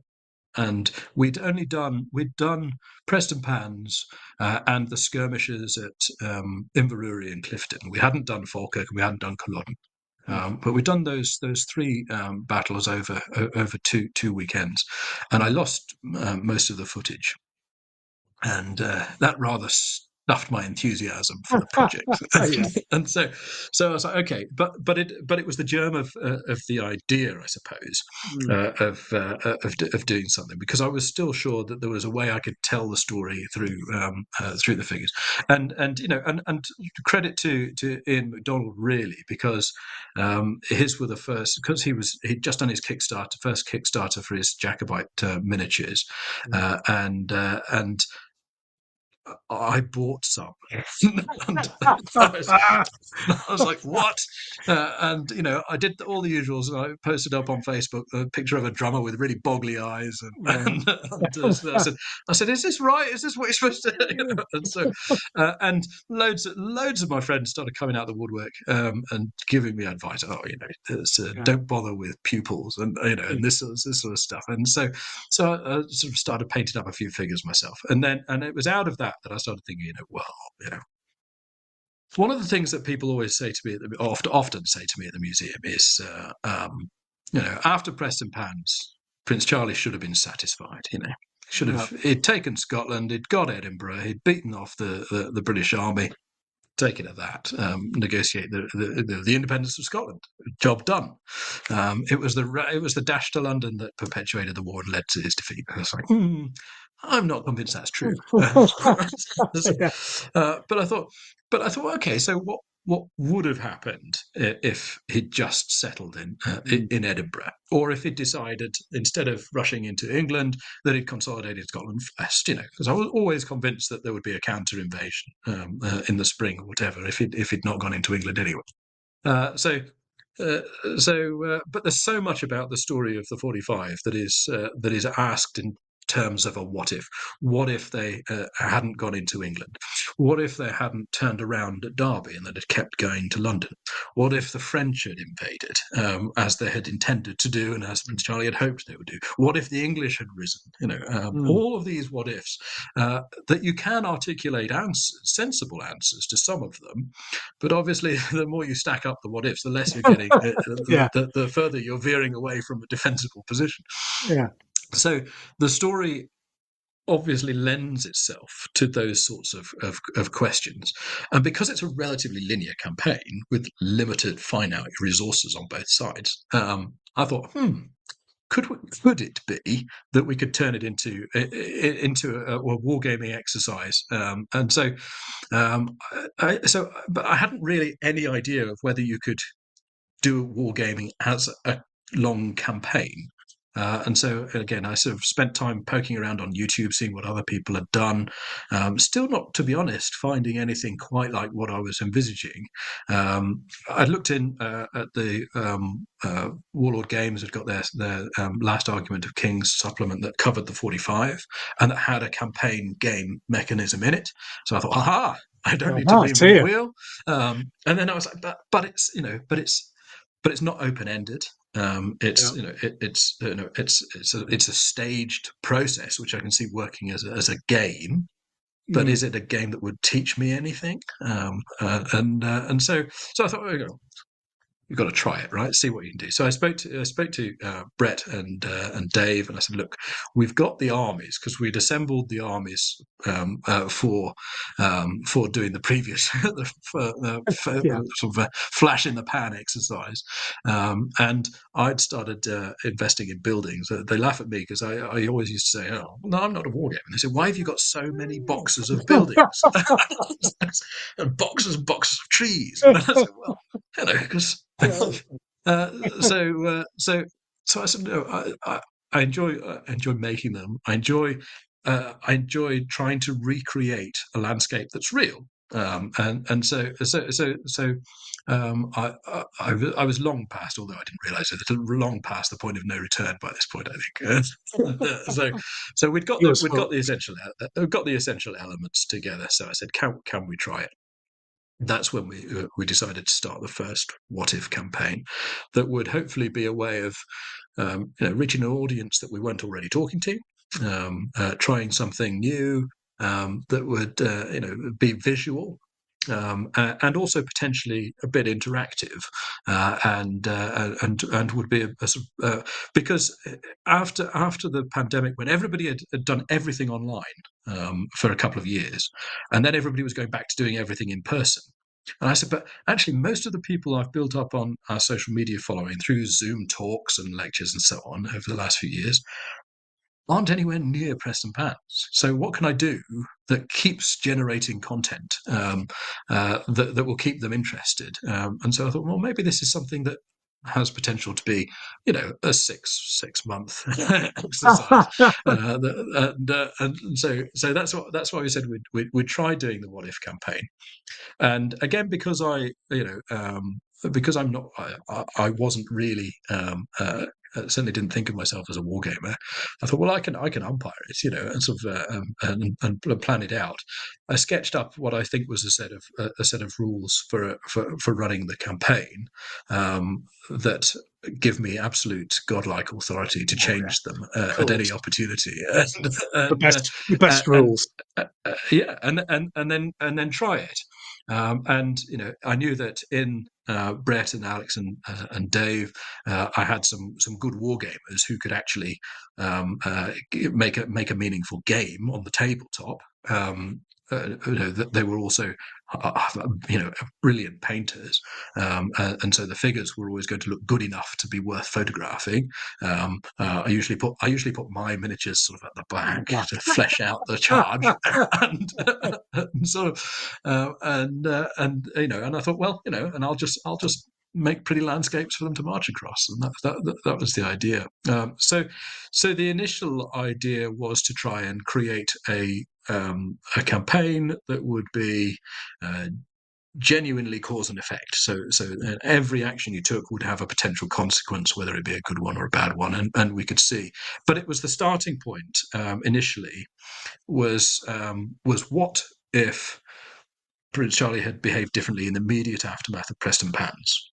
So that was the starting point. So we didn't begin at the beginning of the story. We assumed he'd already won here, and then because of what people always say, he should have been satisfied with what he'd got at that point. So that was the starting point I took. You've won the Battle of Prestonpans. It's the day after. What do you do? Do you dash to Berwick? Do you go back to Edinburgh for a party? Do you go and besiege Stirling? What do you do? So I thought, okay, well, who's going to answer the question? What do you do? Now, because I don't think it's that we should read too much into it, but naturally the wargamers in my regiment, in the Reenactment Society, were all redcoats. I said, right, well, you're obviously the redcoat team. So I said, what I really want to do is get people on the Facebook page to vote over what the Jacobites should do. So ask the people who were always telling me what they would have done to stump it up. Yeah, exactly. So that was the way that we started it. That on the Facebook page for the trust, people I would pose the scenario, where we were in the campaign, what had happened, and so it was designed to be a Facebook engagement process. And then with some pretty pictures attached and written battle reports. And then I did a sort of trailer for it that I put on YouTube. Yeah, remember and that. Somebody wrote on that and said, "Oh, I'm looking forward to the sort of the regular YouTube updates." I thought, I hadn't thought about doing those. I started making those as we go. And what actually happened is that most of the engagement actually was then on YouTube, and so it's sort of. It was a learning curve. I thought, to be honest, that it would run out of steam after a couple of months, and it would have been good fun, and we'd all be able to move on and forget about it. and here you are on a podcast 2 years later talking about it, and on your second run through. Yeah, so there's. I learned a lot in the first run through, both in terms of how to manage the campaign and the engagement, but also meaningful outcomes. So I mean, I don't want to give anything away. If you've not seen both playlists are there on the Prestonpans 1745 page. For the first run through, we did, as I said, we started it. One of the things that I foolishly decided was that I was going to run it real time. So the calendar was going to track. Now, I started it 6 months off key, so I had a nightmare in the first run, because although we started it in January, I had to pretend it was September, and so I had to keep a separate calendar for a year, tracking what day it was in my life and what day it was in my miniature life. And I kept a daily log of where every troop was, and I had this map full of pins and lines on the wall in the museum. And I thought, I'm going to go mad with this, but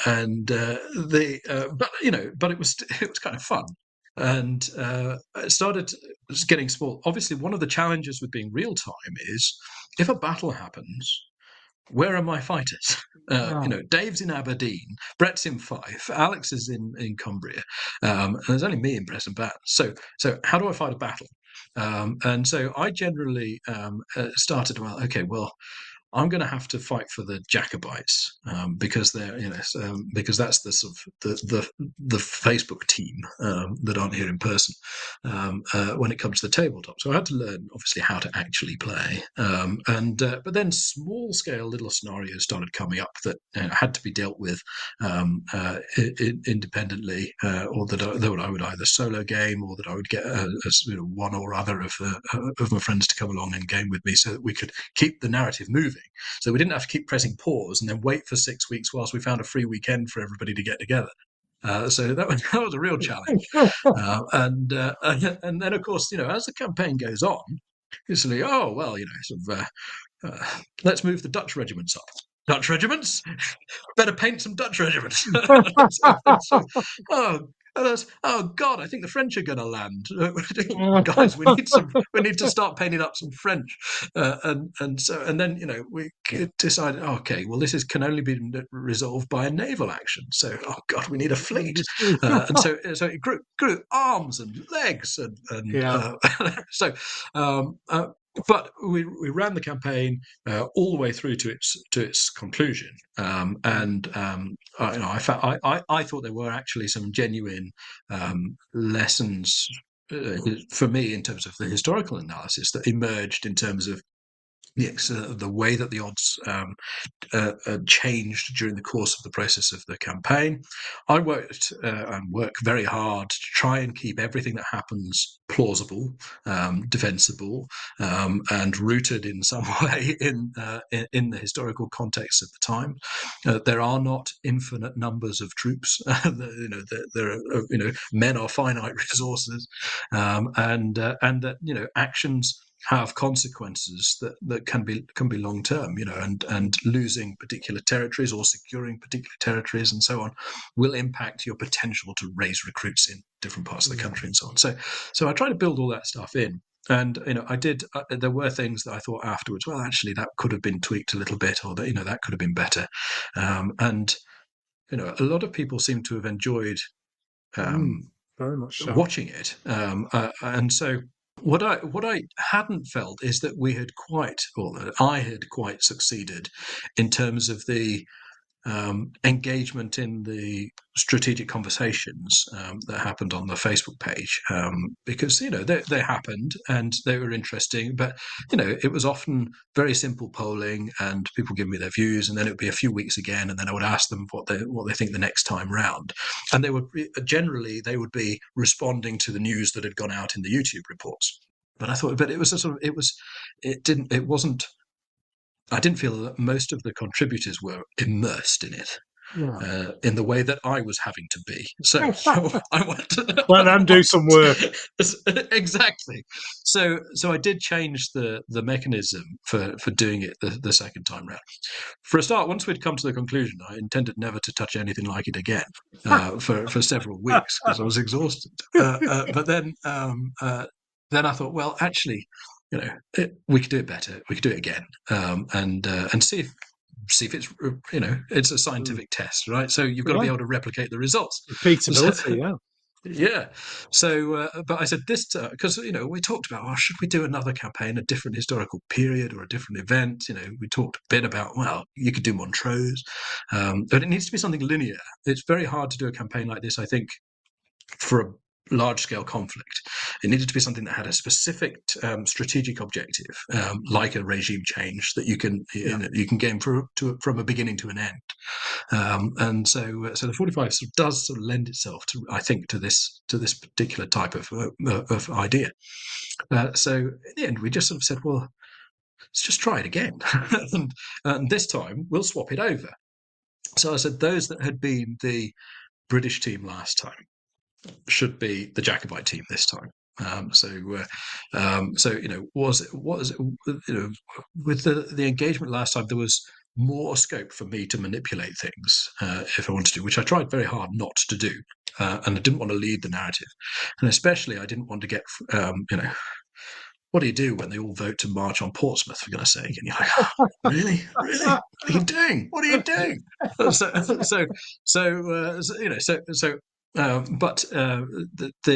thought if I have a much more immersive process for the strategic discussion, then it could be more interesting. So that's what I did. So I set it up this time with a Facebook group. Specifically for the team, anyone who wanted to get involved in the discussion for determining the British team, and the small group of experienced wargamers that I had would take on the Jacobite challenge. So that was the main change for the second campaign. I also took the starting date back to the beginning of the war. So Prince Charlie starts with his initial resources the day he raises the standard, and I launched it on the right day, so I didn't have to keep two calendars. Good lads, good thinking. Also, so it means I could just look ahead out the window and I think, oh well, it's raining today, so I'll slow them down a bit. so we took it back to the beginning, so that there were more strategic options in the beginning that would help me understand Johnny Cope's position in September 1745. Could he have nipped it in the bud in the Highlands? And we did think at the start, well, actually, we have exposed ourselves potentially to finishing the campaign before it started. At that point, the Jacobite army is so vulnerable potentially that you could win it in a single action and the campaign's over. Which, in hindsight, would have saved me a lot of time. but I'm being flippant because I love it really. But so what we have now is a Facebook group for the British team that's 150 people, and they are talking every single day. I post in there at least once a day. I might have missed one or two over the time because I do exist in the 21st century as well. And but often it's 2 or 3 posts from me a day, giving intelligence updates and so on. I've tried very hard this time to maintain a fog of war, and not be able to, they vote for an action, that's great, but it's going to take you 4 days for that order to get to that commander. So they're not going to move for 4 days. So it's much harder to react quickly to unfolding events, especially when the intelligence you're getting is 2 or 3 days out of date already. And so it's had a lot more of that.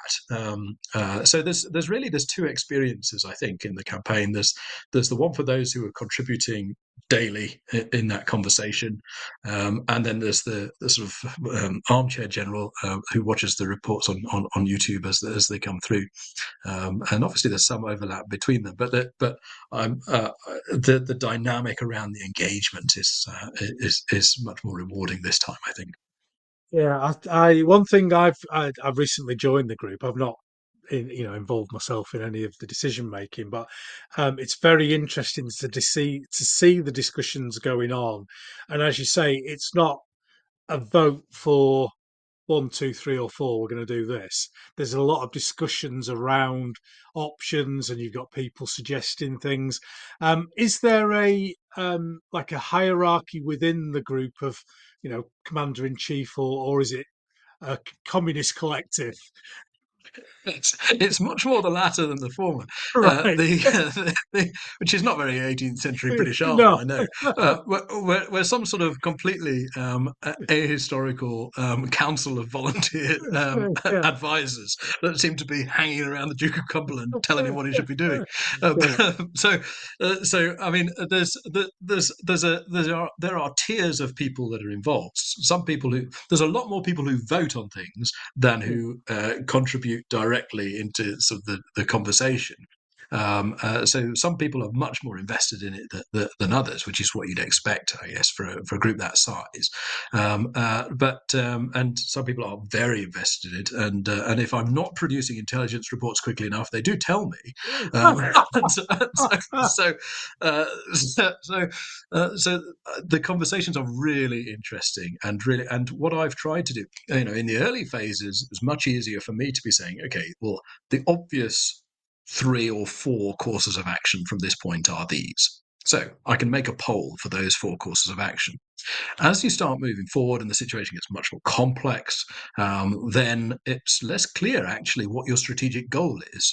You can't win the war defensively all the time. You have to actually get on the front foot sometimes. So how are you going to tackle that? And there have been at various points during the campaign completely different strategic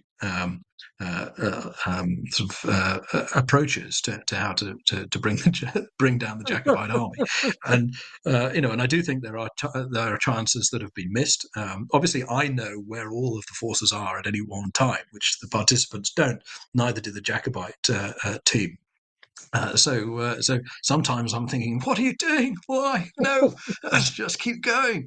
But the challenge, though, that this has had is that daily engagement and that real-time engagement means that it has actually proven harder for me to put out quite so much of the content on YouTube, because reports that I like to put on YouTube, which are very narrative, have the potential to influence the Give decisions. information, yeah.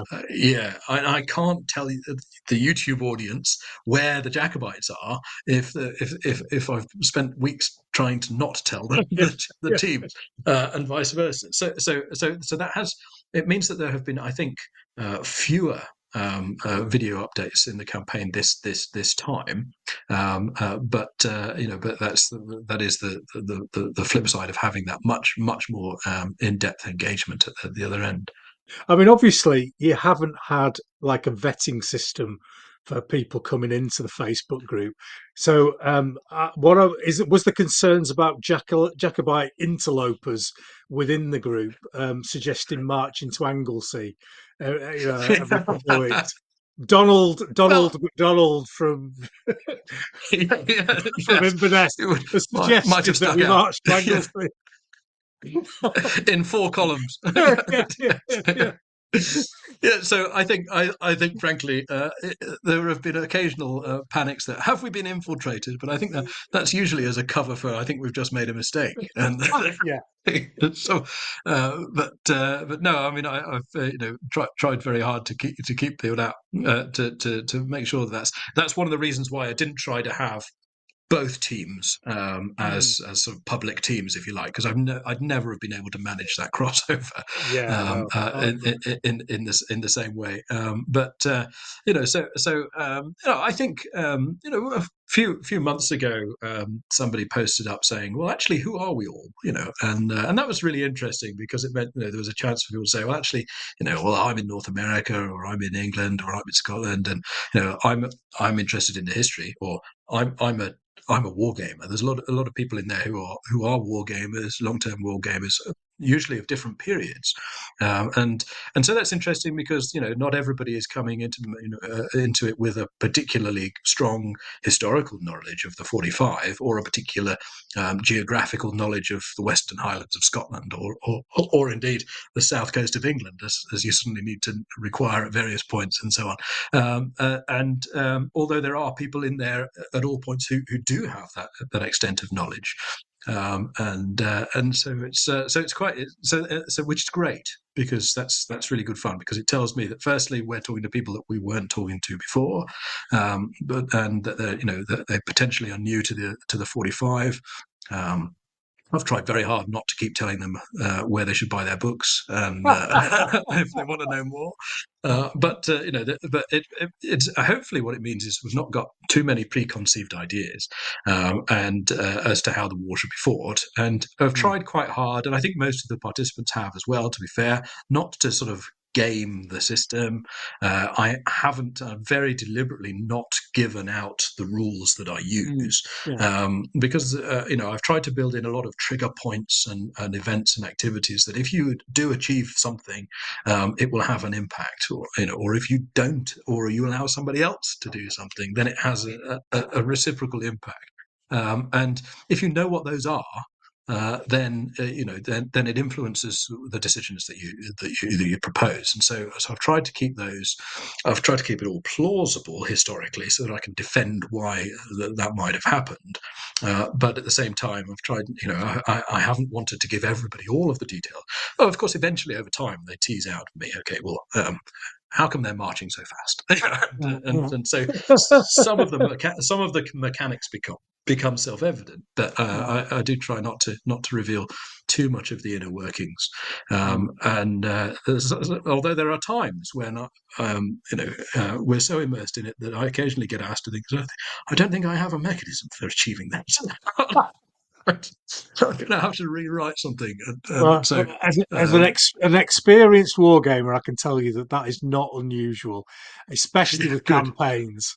And I think one of the great things about this is most wargamers, dream about long and successful campaigns. But what quite often happens is that a campaign will grind to a halt relatively quickly, usually after the first contact or the first maneuver, and it starts to become quite complicated.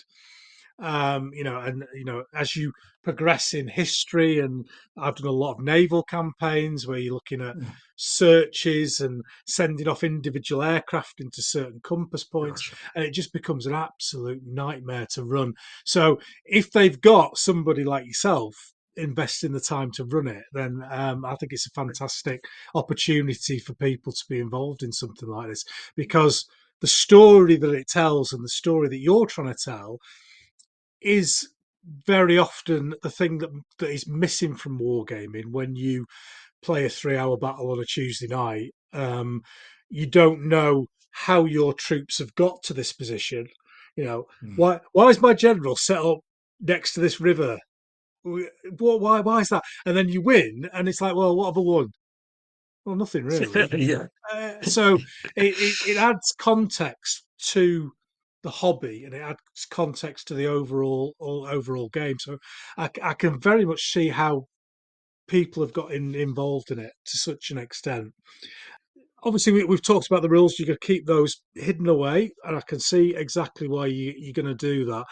You do use a map, a specific map, during the updates.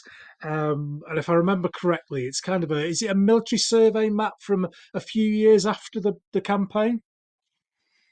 Yeah, so it's much easier when the campaigning stays in Scotland, right? Because the National Library of Scotland has an absolutely amazing digital mapping service, Right.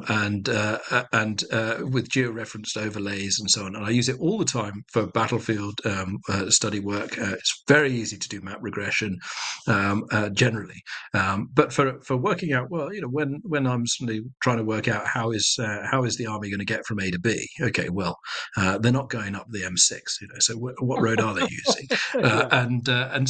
So getting down to 18th century maps is for me is a big part of what I find enjoyable about the Mm. process, is saying, okay, well, and then you suddenly think, well, so that town isn't there. You know, what, it obviously didn't exist in the mid 18th century, and you Yeah. suddenly discover, all sorts of little things, and the rabbit holes that I have been down, you wouldn't believe, when trying to create a landscape for a tabletop action. I think, Mm. was that property there? Was it, was that bridge there? This is my most common one. Was that bridge there, or was it a fording Yeah. point? And Yeah. the study I could do on Northern English bridges from this campaign, but yeah, so there is a fantastic military survey of Scotland that was done by General Roy in the 1750s. That is a huge scale work, covers the whole of the country. There's a Highlands and Lowlands version, and incredible. It's the sort of precursor of Ordnance Survey, really, and it gives you an unparalleled depth of insight into mid 18th century Scotland. Now, there are some things that we know have changed in the 10 years after the war, because the military is responding. It's a military survey, and there are military road networks are being expanded and so on. But it's you can't get much closer than that, to be fair. Once they stray out of Scotland, it's actually harder, because Right. there isn't something equivalent Mm. for England. There are regional maps, but sometimes I find I'm trying to compromise between. You will often find a location that you need. The campaign requires me to think about, and I'll be able to find a map from 1850, and I'll be able to find a map from 1680. Mm. And I think, well, I want what's halfway between those two, please. so, so that can be challenging, so as I say, that National Library of Scotland resources has been fabulous. It does cover it has some English mapping in its collection as well, but I often find myself going through local historical society websites and all sorts to find out.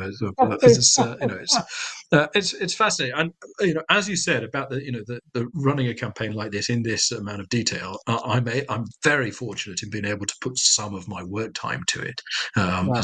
So I'm not having to do it all at 1 o'clock in the morning, and because I don't think you would be able to, certainly not to run it in real time. And so, it is massively time consuming. You could probably put less into it than we do, but then it wouldn't be the same experience. For me, the most satisfying parts of the process are when, okay, we're going to have a tabletop action, and the British team have voted on where they want me to take them. I know where the Jacobites are. I know where they're going to collide. I know, and so then I say, okay, well, where strategically would you try and position yourself then? And then where are your tactical options from there? And then can I find that location on a landscape? Can I find that location in the historical mapping? And then have I got enough stuff in the boxes to do the game in a 10-foot square in the middle of the museum? Yeah. And then one of the things that I've been very conscious of doing is because I could spend 2 or 3 days building the landscape and building the gaming table, and then we play it all out, and we get the outcome. Great, but it's heartbreaking to then dismantle it all and put it all away again. So I generally try to leave them up in the museum for as long as I can get away with, until the next community council meeting needs the space or whatever. So that visitors may well come into the museum and find the siege of Fort Augustus laid out in front of them from a completely fictitious scenario, with a little sign up saying, scan this QR code if you want to know what on earth this is supposed to be going on. Yeah. So, because there's such gaming tables are such amazingly visual things, and I love. I've started looking through all the wargaming pages that come up on my Facebook feeds and looking at the amazing tables that people create, and when you've got an immersive scenario that goes with that beautiful terrain, it's just magic, and I love the cause and effect of the campaign that you alluded to as well, and the fact that that once that regiment's gone, it's gone. So because you start hoarding things, and you start keeping things back, and and you don't take risks, and so but that process of trying to look at real life, I drive up the A1 and I think, that's where it is. I've seen it on the map so many times. In my first campaign, I fought a battle over there. One of the things you have used in the series is a computer program that generates like a battlefield profile that you can show arrows and directions of movements. So I think you said it on the show that it was free. What's the program called? It's called Battle Chronicler. I think it's fantastic, and absolute kudos to the guys who developed it, because it's I don't think I use half of its functionality, frankly, but it's very useful for because some of the bigger engagements are complex, and it's actually an interesting process for looking at it as a historian, is that I'm there. I'm a participant in watching the game, or helping take part in the game, so I see every move. I'm there in the discussions about the decisions, and then the day after, when I'm trying to write up a report, I say, "Why on earth did we do that?" And there's does the battle report that I then put out ring any bells to the other guys who were there? And but actually, it is quite interesting how you in terms of your reliability of your eyewitness testimony, it's evidence in itself. But yeah, as somebody had suggested putting battle plans in on the YouTube videos as to make it easier to follow the detail. one of the decisions I had to make in the at the beginning really was how much of the gaming detail to put in the battle reports, and to me, it's always been about the narrative more than it's about well, I rolled 3 6s there, or whatever, and so I usually try and make it relatively obvious in the narrative if there's been a blunder and somebody does something ludicrous. But what I don't really do is talk about the game mechanics behind it. Because there's as I said earlier, we use black powder rules, but with a layer of modifications that we've added over time stuck on as well. But essentially, the mechanics are black powder. And I know there are times when others would say, well, there are more complex or more specific rules, but we need them to be relatively fast. I mean, we've had some very, very late nights with some of these engagements trying to get them fought out, and as we're all getting more and more tired, the battle will not end. Some of them are quite big as well. It's it's not just one unit against 2 units or whatever. I dread it when the team says, "Well, what we really want to do is stack all of our forces." So really, but yeah, we get everything from really small scale stuff that you could probably game as skirmish actions. Although and I'm starting to think about that. I've never really played any sort of smaller scale actions like that. So I've been people have been giving me suggestions of different rule sets that might add some diversity in there, but as I say, I don't really sort of try to report on the mechanics, but the Battle Chronicler software is a great visual way of just being able to input my armies and then being able to manipulate them on the maps in a turn-based way that helps me remember what happened. So that's an addition that I've used a few times in the second campaign. Yeah, it really does help to bring the battles to life, as well as the pictures and the visual and the the audible description of what's going on. So kind of coming back round to the start of the conversation that we had, what have you learned from an historical perspective then about the military campaigns by running these tabletop campaigns yourself? Has it helped educate you in terms of military processes, etc.? I think what it's especially revealed is that there are multiple ways in which the war potentially could have gone, that may or may not have in fact changed the outcome. Obviously, only one of the 2 campaigns has come to a conclusion yet. The second is still running, and I wouldn't like to call which way it's going. Actually, there are times when I thought it was over, and it is sprung back into life. Yeah, if I could just say, because I was rewatching them obviously prior to doing this video, just to refresh my memory. And I think it was either 6 or 8 in the first time round that you were kind of saying, "Oh well, I can see that this might come to a conclusion fairly soon," and like 21 videos later. Yeah, and somebody said to me, he said, "Well, that's just you wanting to keep things alive, isn't it?" And I said, "No, it isn't. For the love of God, if you saw what I had to do behind the scenes." No, I said, it is organic. It was designed to be open-ended. I didn't want to predict where it was going to go, I think actually. With both campaigns, but especially with the second one, where we have followed the timeline more closely, is that although certain actions have happened in different locations to where they happened historically, the overall progress, certainly of the first half of the campaign, mirrored the progress of the historical campaign, not in terms of locations, but in terms of what were the key choke points and at what stages did the crises come and pass and so on. So there are times when they followed very closely in that sense.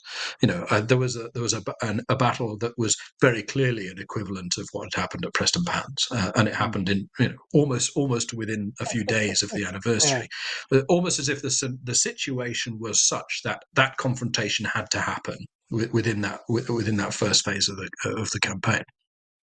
So one of the things that I think has been most revealing is the impact of the French. If anybody who's not familiar with the history, the Jacobites were ostensibly supported by the French. The French acknowledged the Jacobites as official, formal allies during the course of the campaign, which had various implications. But it also meant that they were feeding them with supplies and later with men. And they assembled a large invasion force that was due to move into the south of England in support of the Jacobites and their march on London. Now, that eventually, because the Jacobites retreated, historically that force never crossed the Channel, but the threat of it being there influences what troops you're prepared to release out of the south of England, and so you can see that the even without the French coming, the threat of them being there influences decision making, and then even after they've come, there are different dynamics that change. How does the Jacobite army, and this was very clear in the first campaign, is that you've got a Jacobite army that was north of London and you've got a French army that was south of London. They can't talk to each other. How can they possibly coordinate actions? And that was an issue I'd never really thought about before, because you get into this mindset that the Jacobites could have won the war if only the French had come. And then actually, once the French come, they come with a completely different set of priorities, and a new set of challenges, and also the last thing that the populace of the south of England wants is a French battalion billeted on them. And so it has to have triggers in terms of popular opinion and things that are quite hard to reflect in a campaign. And so, but I think that's been really interesting, is that the French landing doesn't necessarily lead to Jacobite victory. There are lots of different strategic questions that it raises even once it's happened. And then but also just the influence that the threat of them potentially coming at some point has, and that's been clear in the second campaign, because there have been decisions that on paper look very odd, in terms of the delays in pursuing and moving up into Scotland, but the reason that those delays happen is because they just weren't sure if the French were coming, and if you send everything north, you lose the war in the south. And so I think it's that I found most revealing. But yeah, one of the things I'm conscious of is that the longer the campaign goes on, obviously the further you are away from the historical narrative, and so it's harder to say, well, how much can I extrapolate from this into historical plausibility. But that process has been interesting, and the conversations generally about how to approach each individual scenario. There are those that don't want to be distracted by sideline issues, and want to focus on the principle. There are others who want to make much more consolidated moves, so that every little ember is stamped out, because I may well blow over those embers at some point later in the campaign if they're left untouched. So it's the way that every decision has a potential positive impact and a potential repercussion, and as in real life, you can't predict exactly what they will be. Yeah, very true indeed. How happy have you been with the engagement from the public? There's been a lot of people involved in Facebook. I'm just looking now at one of the What If videos, and 2,500 views. There's a lot of people who've become interested in this process. Did you think you might get 10 people and a cat or something like that when you first started? How's the engagement gone for you?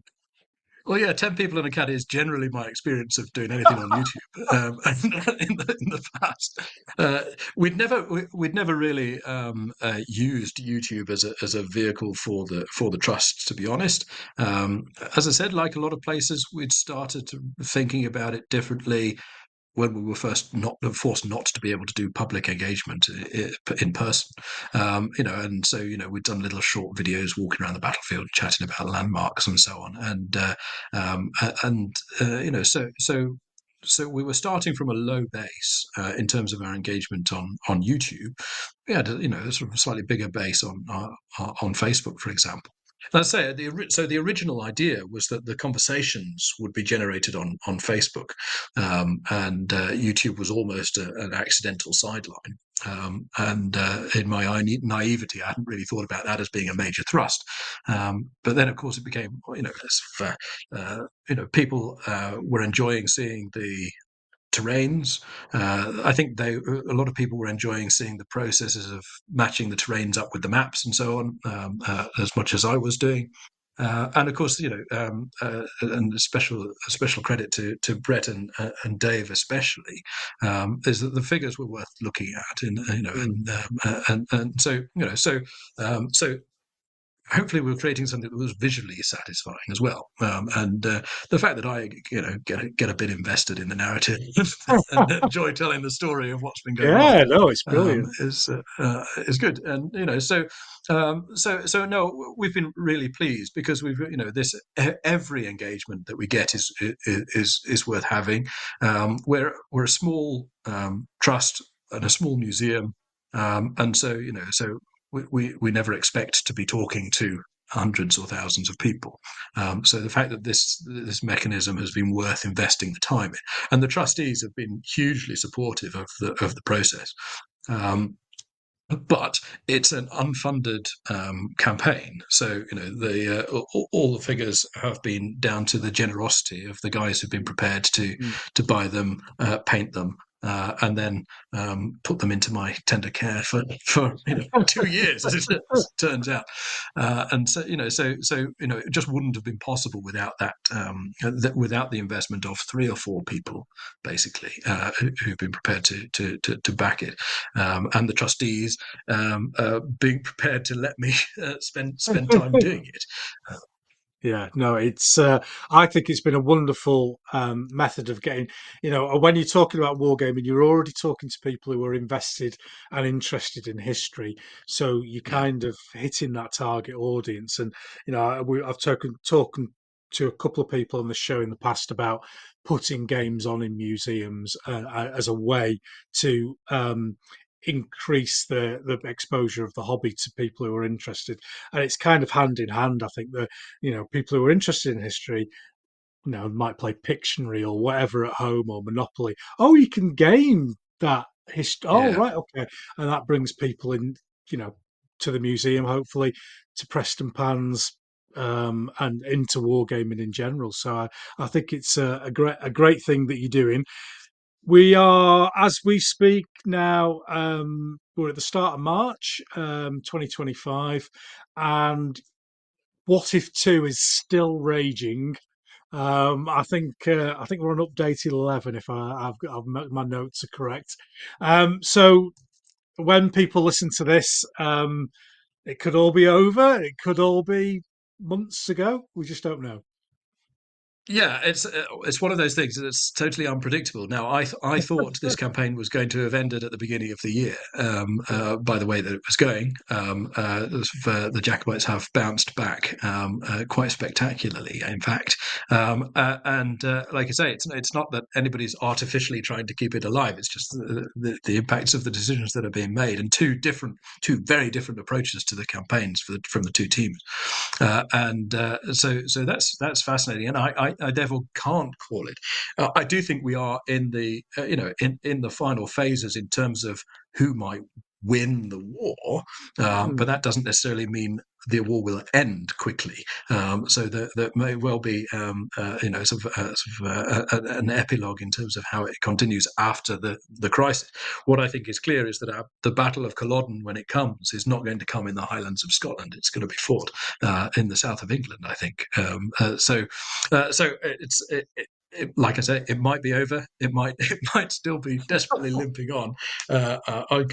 I've given up trying to predict what's going to happen.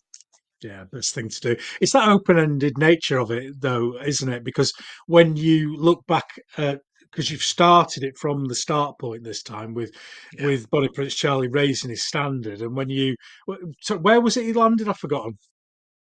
So he raised the standard at Glenfinnan up in the Western Highlands. Yeah. Yeah. the tiny body of men around him, you think, "Whoa, this is fragile. This is really, really fragile." And then to see it grow from there and survive. It's like a chick, isn't it? Is it going to survive the Yes. first couple of days? And then once it does, it grows into something bigger that's um, more robust and is going to stand and survive for longer. So that was really, really interesting to see. What, if any, plans have you got for the future then? What if three or or a Uh, lie I, down? yeah, I think I need to lie down for about 3.5 years. But Oh, no, I've been loving the process, and what I don't want to do is see all the energy and enthusiasm evaporate. mm, Similar to what you were saying there, I've been talking to some of the guys about putting on some of the games. Live in the museum mm, and making it more visible. That we have played some of the games whilst the museum has been open, but most of them have been fought out of hours. But no, so we'd like to do some of that potentially. Look at other ideas but what we are going to do, I was sort of giving you an exclusive, really, if anybody's interested, is that obviously this year is the 280th anniversary of the Rising, and so what I'm intending to do is, although not running as a full campaign, is I'm going to try and tell the story of the 45 in the same way, with my mm, as my little talking head, and still narrated through the figures and the landscapes that we've developed over the course of the two campaigns, and tell the story real time again through the YouTube updates, but following the historical events, okay, yeah, and no, and that'd be how, good. and how it went. So using exactly the Mm, same storytelling method, essentially, and the same visual tools, and that will give us our sort of benchmark to compare the previous two campaigns to. So that's what I'm going to do to keep myself busy for certainly from August till April, as we get into anniversary year. We've got loads of in-person engagement plans for, obviously, for over the anniversary year now, mm. coming up, which is great. So I really do hope that people that have been interested in following the campaign online will come and see us at the museum too. We're not a big team, so you've got a relatively high strike rate that I'll be kicking around somewhere if you come by, and love to chat. We did have somebody who knocked on the door one day when we weren't open, and I happened to be in. I was the only person in, and I let them come in and have a chat, but they didn't want to talk to me. They were like, "But do you have the figures here? Can we see them? Can we see them?" so so I was able to get the boxes out. I don't know. So I am really keen to still use the original idea of using the miniatures and the terrain that we could build to tell that story. And so I think it'll be interesting to show how it happened historically as well, because there's an awful lot of activity that happens in the campaign historically that's off the main tread. So there are large scale skirmishes, 800-900 people aside, that are taking place around Scotland, that aren't where the main army is, and those stories Mm. tend to get forgotten. This might be an opportunity to be able to pick up those sorts of activities, and shine light on those too. No, I think that would be an excellent educational tool as well for people who, like you say, don't know they might know the main battles, Yeah. Falkirk, Culloden, but they don't know the extent of it. And a lot of people don't. Oh, you went down to Derby. I don't. Oh, good. So there's a lots of stuff Yeah. there that can educate people. So I look forward to that. I look forward to your book, Bridges of the 45, as well, from earlier on. That's going to be an absolute bestseller. That is.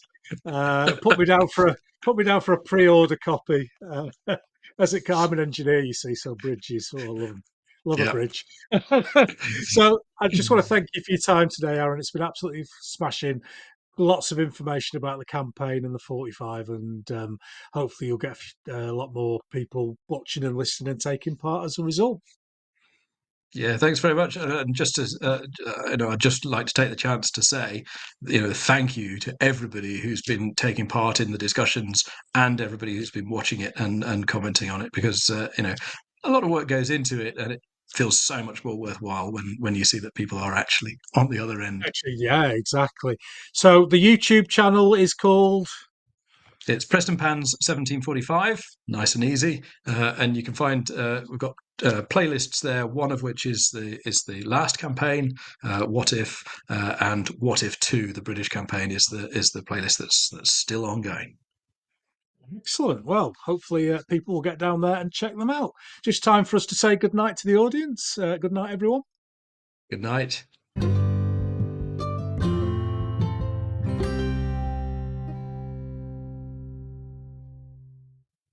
So I hope you enjoyed that chat with Arran, and as I said earlier on, pop down to the Battle of Prestonpans YouTube channel and check out the What If campaign. It's still raging on. I haven't seen another update. It's about 10 days, a week, 10 days since we recorded this, and it's being released on the 14th of March 2025. So I think there's plenty of life left in that campaign. We'll see how it gets on. But thank you very much to Arran. If you're in Prestonpans, pop into the museum. Some fantastic work going on there. Really, really good stuff. So that just leaves me to say that my next episode will be with Jared Fishman. And if you don't know Jared, he runs a Wargames podcast as well called 20-Sided Gamified Podcast. And I was a guest on there last year. And, it's the first time I've done a proper Yorkshire Gamer episode, as I call them, the four sections. It's a